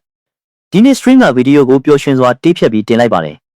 ဖုန်းကိုချတော့မဲ့ဆဲဆဲမှာပဲထိတ်ဆုံးမှာ recommendation တစ်ခုပေါ်လာတာတွေ့လိုက်တယ်ဖွင့်ကြည့်လိုက်တော့ချက်ချင်းစွန့်သွားတယ်ကျွန်တော်ဗီဒီယိုကိုနိုင်ငံခြားက netizen တွေပြန်တင်ထားကြပြီးအကြီးကျယ်ပေါက်သွားတာပါဒါပေမဲ့မှတ်ချက်တွေကိုကြည့်ပြီးရုတ်တရက်ဒေါသထွက်ပြီးရေးမိပါတယ်အမေရိကန်အတော်များများကကျွန်တော်အကြမ်းဖက်မှုကိုအားပေးနေတယ်လို့ပြောပြီးအမေရိကန်ကနေထွက်သွားဖို့တောင်းဆိုနေကြတာပါ ကျွန်တော်အမေရိကန်မှာတော့မရှိတာကိုဘယ်လိုလုပ်ထွက်သွားရမှာလဲခေါင်းခါလိုက်ပြီး app ထဲကနေတိုက်ရိုက်ထွက်ကဖုန်းကိုပစ်ထားပြီးလမ်းလျှောက်ထွက်ဖို့စီစဉ်လိုက်ပါတယ်ဒါပေမဲ့အပြင်ထွက်လိုက်တာနဲ့အပြင်ကရွာလန်းလေးကတရေစာတန်းလေးဖြစ်နေတာကိုတွေ့လိုက်ရတယ်ဆိုင်ကန်း10ကန်းကျော်လောက်ဖွင့်ထားကြတယ်လမ်းသွားလို့ခြေတစ်ဖက်ကိုတောင်အထဲပြန်ရုံးလိုက်မိတယ်နေပေါင်းဒါစင်ချဖုံးရက်ွက်လေဘယ်တော့မှတရေစာတန်းပေါ်လာတာလဲငါတို့ရွာနာကတမိုင်းဝင်အပြက်စီးတွေများနာမည်ကြီးသွားလို့လားဒါပေမဲ့အဲ့ဒီလိုမဖြစ်သင့်ပါဘူးအစိုးရကအဲ့ဒီအပြက်စီးတွေကိုအရေးအယောင်လေးတောင်မပြဘဲနှစ်ချီပြီးကြော်ညာနေခဲ့တာကျွန်တော်ခေါင်းခါလိုက်ပြီးတိမ်များများဆဆမစင်းစားတော့ပါဘူးဘာပဲဖြစ်ဖြစ်နောက်ဆိုအပြင်ကနေအစားအသောက်မစားစရာမလိုတော့ဘူးဆိုတော့တော်တော်မိုက်တယ်စိတ်လှုပ်ရှားစွာနဲ့တရေစာတန်းစီပြေးသွားလိုက်ပါတယ်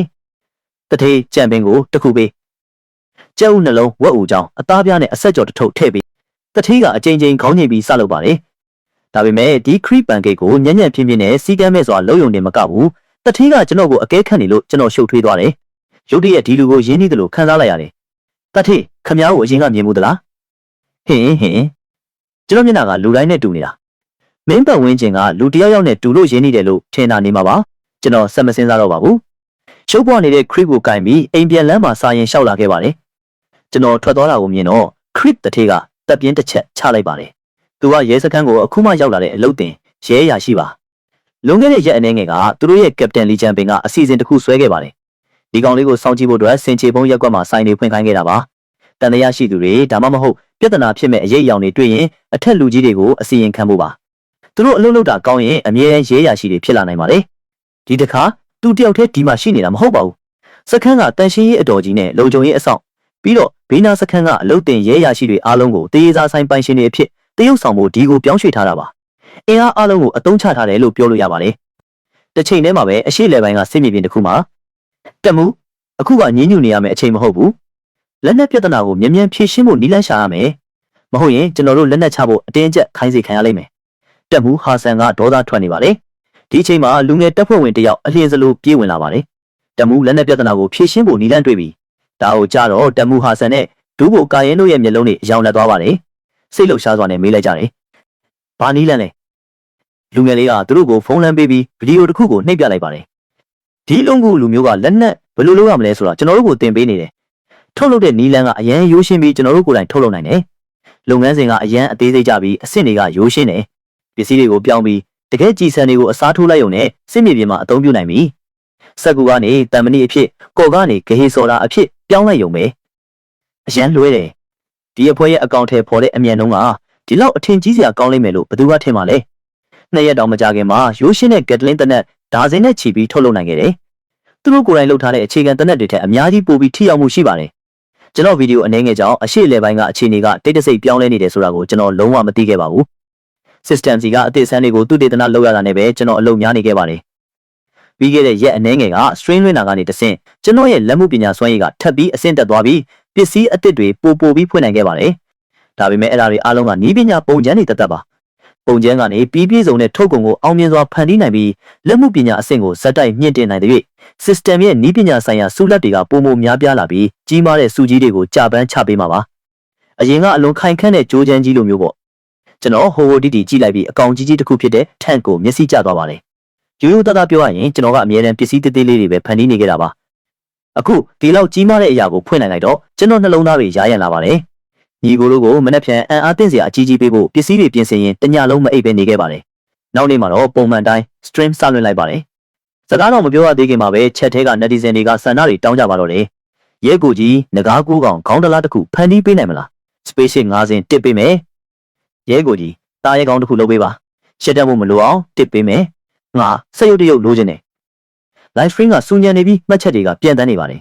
ပေးကျွန်တော်လက်ကိုမြောက်ပြီးငိမ့်သက်သွားအောင်ဖိချလိုက်ပါတယ်ညီကိုတို့ဒီနေ့အဲ့ဒီပစ္စည်းတေးသေးလေးတွေမလုပ်တော့ဘူးအားလုံးအတွက်အကောင်ကြီးကြီးတစ်ကောင်ဖန်တီးပေးမယ်ထန့်ကိုဘလို့ထင်လဲ live stream ကခဏလောက်တိတ်ဆိတ်သွားပါလေနောက်စက္ကန့်မှာပဲမျက်နှာပြင်တစ်ခုလုံးအမျိုးသားရေးအနှစ်သာရတွေနဲ့ပြည့်ရှံသွားပါတယ်ခဏကြာတော့အားလုံးပြန်ငြိမ်သက်သွားပါတယ်ဝါမင်းဘာပြောနေလဲဆိုတာသိရလားမင်းကနည်းနည်းမိုက်တယ်ဆိုတာငါလက်ခံပါတယ်ဒါပေမဲ့ဒီလိုတော့မကြွားသင့်ဘူးအဲ့ဒါကထန့်လေ stream မှာမင်းတကယ်ပဲထန့်တီဆောက်နိုင်လားမင်းတီဆောက်ရဲရင်တော့ငါယုံရဲမှာမဟုတ်ဘူးဒါကိုမြင်တော့ကျွန်တော်အမြန်ပြင်ပြောလိုက်ပါတယ်အားလုံးပဲလမ်းကြောင်းမလွဲသွားပါနဲ့ဒါကလက်မှုပညာတစ်ခုအမှုပညာလက်ရာတစ်ခုပါရိုးရာထန့်တီဆောက်တာနဲ့မတူပါဘူးဦးထုတ်ဆောင်ဦးလေးကြီးတွေအတွက်ပြဿနာမဖန်တီးနိုင်ပါဘူး မနေ့ကတည်းကပစ္စည်းတွေပြင်ဆင်ထားပြီးအခုချက်ချင်းစားကြရအောင်အဲ့ဒီလိုပြောပြီးအင်ကြီးလက်ကိုခောက်တင်ကအလုတ်စားဖို့ပြင်လိုက်တော့ခြံတကားကိုလာခောက်တဲ့တန်ကြားလိုက်ရပါတယ်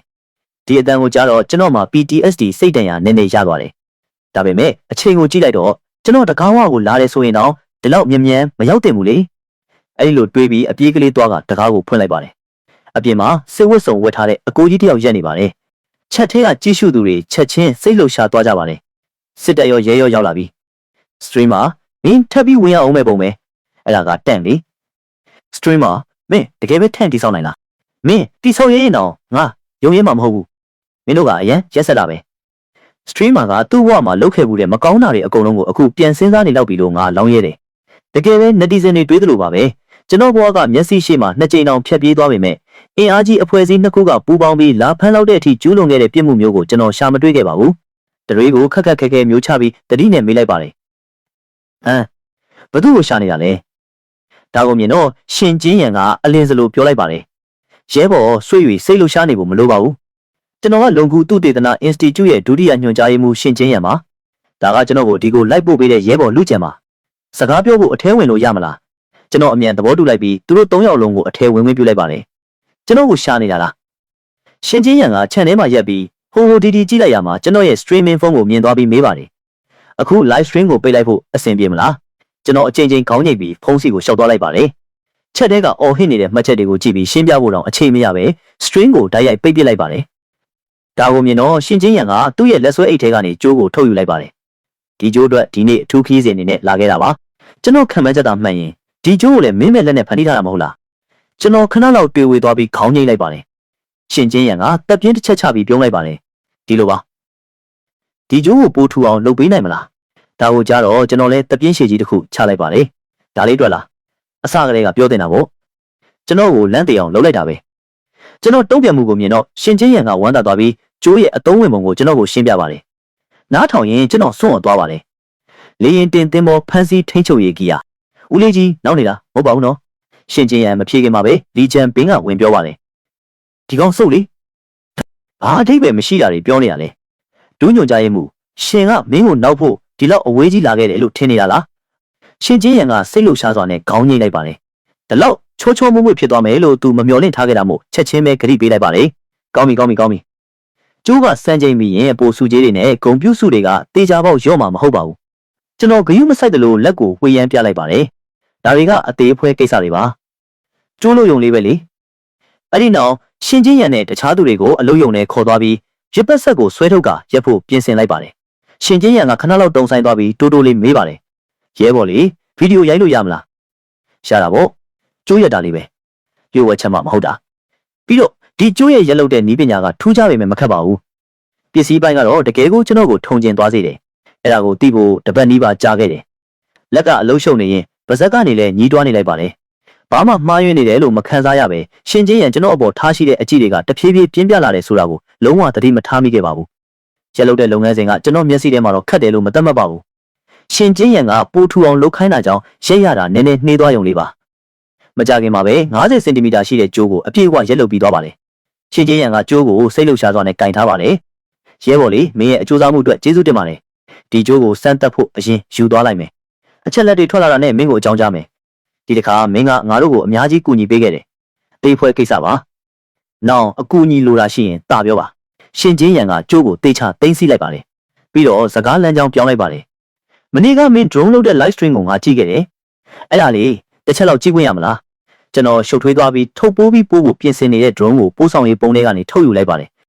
်ဒီရုပ်ဆိုးဆိုး drone မှာဘာလို့စိတ်ဝင်စားစရာရှိနေလဲဆိုတာကျွန်တော်မသိပါဘူးရှင်ချင်းရန်က drone ကိုကင်ပြီးထောင်ပေါင်းစုံကနေတေချာကြည့်ရှုပါတယ်စကားမပြောတဲ့လူကျန်တောင်မှကြည့်ဖို့ငုံလာပါတယ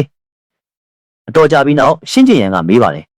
်မနေ့ကမင်းပြောခဲ့တဲ့လှုပ်ဆောင်ချက်တွေအားလုံးကိုတကယ်အကောင့်ထဲပေါ်လို့ရလားရတာပေါ့ဒါပေမဲ့ကျွန်တော်အနေခက်စွာနဲ့နှာခေါင်းကိုပုတ်တက်လိုက်ပါတယ်ကျွန်တော်အဆင့်ကမမြင်သေးလို့အခုလောလောဆယ်အကောင့်ထဲမဖော်နိုင်သေးတဲ့ပို့ပြီးစွမ်းအားကြီးတဲ့လှုပ်ဆောင်ချက်တချို့ရှိနေသေးတာပါမူလကတော့အလိုလျောက်ရှောင်းတိန်နိုင်စွမ်းလမ်းကြောင်းစီစဉ်မှုနဲ့ပြစ်မှတ်ဖော်ထုတ်နိုင်စွမ်းတွေပါဝင်မဲ့အာယုံခံမော်ဂျူးတစ်ခုဖန်တီးခြင်းခဲ့တာအသေးစားတိုက်ခိုက်ရေးမော်ဂျူးတစ်ခုထပ်ထည့်လိုက်ရင်ပိုတောင်ပြည့်စုံသွားမှာ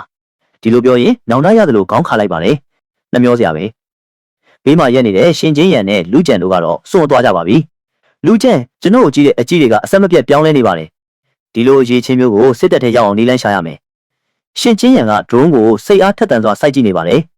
ဒီ drone ရဲ့အပြင်ပန်းကကျန်းတန်းပုံပေါက်ပေမဲ့အတွင်းပိုင်းလေပတ်မှု module တွေ infrared module နဲ့အကန့်အသတ်မရှိ battery သက်တမ်းရဲ့လှုပ်ဆောင်မှုနေရာမှာတွေကရတနာတွေကြီးပဲ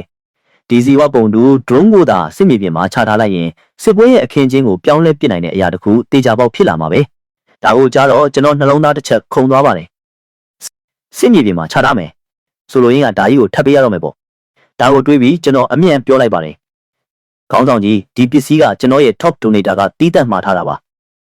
ခင်ဗျားတို့ယူသွားလို့မရဘူးသူ့ရဲ့တန်ဖိုးကအဲ့ဒီ rocket လက်ဆောင်တွေထက်အများကြီးပို့ပါတယ်ကျွန်တော်စဉ်းစားလိုက်ပြီးလက်ကိုဝှေ့ရမ်းပြလိုက်ပါတယ်မရဘူးဒါကိုတခြားတစ်ယောက်ကိုဂရီးပေးထားပြီးပြီခင်ဗျားတို့စိတ်ဝင်စားရင်ပုံချမ်းတွေပေးမယ်ခင်ဗျားတို့ဘာသာကိုယ်တိုင်လုပ်ကြပေါ့အဲ့ဒီလိုပြောပြီးအခန်းထဲပြန်လှည့်ဝင်ကအန်ဆွဲလေးကနေအသေးစိတ်ကြတဲ့အင်ဂျင်နီယာပုံချမ်းတအုပ်ကိုဆွဲထုတ်လာခဲ့ပါတယ်အဲ့ဒီထဲမှာကျွန်တော်လှုပ်ချင်ပေမဲ့အောင်မြင်မှုစွမ်းရည်မရှိသေးတဲ့ဒီဇိုင်းတွေအများကြီးပါပါတယ်ရှင်ချင်းရန်ကပုံချမ်းတွေကိုယူပြီးဖွင့်ကြည့်လိုက်ပါတယ်အဲ့ဒီဘောကရှုပ်ထွေးလာတဲ့စက်မှုပုံချမ်းတွေကိုမြင်တော့သူ့ရဲ့အသက်ရှူတန်းတွေမထိန်နိုင်အောင်မြန်လာပါတယ်နောက်ဆုံးပါရှင် drone မှာပန်ကာမပါပဲဇီဝပုံတူအတောင်ပံတွေနဲ့စူးတောင်တွေပဲပါပါတယ်ဒီပုံချမ်းနဲ့ရှင်းလိုက်ရင်အရင် drone ကကလေးကစားစရာတက်တက်ပါပဲသူမောကြည့်ပြီးတုံရင်နေတဲ့အတန်နဲ့ပြောပါတယ်ဒီပုံချမ်းတွေကိုမင်းဒီဇိုင်းဆွဲထားတာလားဒီပုံချမ်းတွေကအစင်းမြင့်တင်ထားတဲ့ version လို့ပြောလို့ရပါတယ်ဒါပေမဲ့ကျွန်တော်အခြေအနေကအခုလောလောဆယ်နည်းနည်းဆိုးနေပြီးပစ္စည်းတော်တော်များများကထိန်းချုပ်ခံထားရတော့ဝယ်လို့မရဘူးခင်ဗျားတို့စီမှာပစ္စည်းတွေအရှံပဲရှိနေတာပဲတိဆောက်တာရမ်းမြတ်မှာပါရဲဘော်ဆွေယူဒီပုံချမ်းတွေကအရန်ကိုအရေးကြီးပါတယ်သူတေသနာ institute နဲ့စစ်တပ်ကိုစားမင်းကိုကျေးဇူးအထူးတင်ရှိပါတယ်စိတ်ချပါငါတို့ဒါကိုအလကားမယူပါဘူးမင်းနဲ့ထိုက်တန်တဲ့ပြောင်းဝဲမကြံမင်းကိုပေးပါမယ်ရုတ်တရက်အမွှမ်းတင်ခံလိုက်ရတာကြောင့်မမျှော်လင့်ထားတဲ့မျက်နှာသာပေးမှုအောက်မှာကျွန်တော်နည်းနည်းတုန်လှုပ်သွားပါတယ်ရပါတယ်တိဆောက်လိုက်ပါပြီးရင်ကျွန်တော်ကိုပြပါရှင်ချင်းရန်ကဒီကိစ္စနဲ့ပတ်သက်ပြီးဆက်ပြောမနေတော့ပါဘူးအခုထပ်ပြောနေရင်လေဖန်းတန်းစီဂရီတွေပဲဖြစ်နေမှာပါပစ္စည်းတိဆောက်ပြီးတာနဲ့ထက်လူကြီးတွေကဒီလိုအရေးချင်းမျိုးကိုမျက်ွယ်ပြုထားမှာမဟုတ်ပါဘူးသူကစာရွက်စာတမ်းတွေကိုအိတ်ထဲထည့်လိုက်ပါတယ်ငါအခုချက်ချင်းပြန်ပြီးစမ်းသပ်မှုတွေလုပ်လိုက်မယ်အချက်လက်တွေထွက်လာရင်မင်းကိုအရင်ဆုံးအကြောင်းကြားမယ်အဲ့ဒီလိုပြောပြီးတကားဝါကစစ်ကြစ်ကပေါ်အလင်းစလိုတက်ကစမ်းသပ်မှုတွေလုပ်ဖို့အမြန်ပြန်သွားပါတော့တယ်ကားပေါ်မှာတော့ရှင်ချင်းရန်ကပုံချမ်းတွေကိုပုတ်တက်ရင်မျက်နှာထားတင်းမာနေပါတယ်လူကျန်ပြန်ရောက်တာနဲ့ဆွေယူရဲ့လုံခြုံရေးကိုလျှို့ဝှက်ကာကွယ်ပေးဖို့လူတွေကိုချက်ချင်းစီစဉ်ပါငါအထက်လူကြီးတွေစီအခုချက်ချင်းသွားပြီးအစီရင်ခံမယ်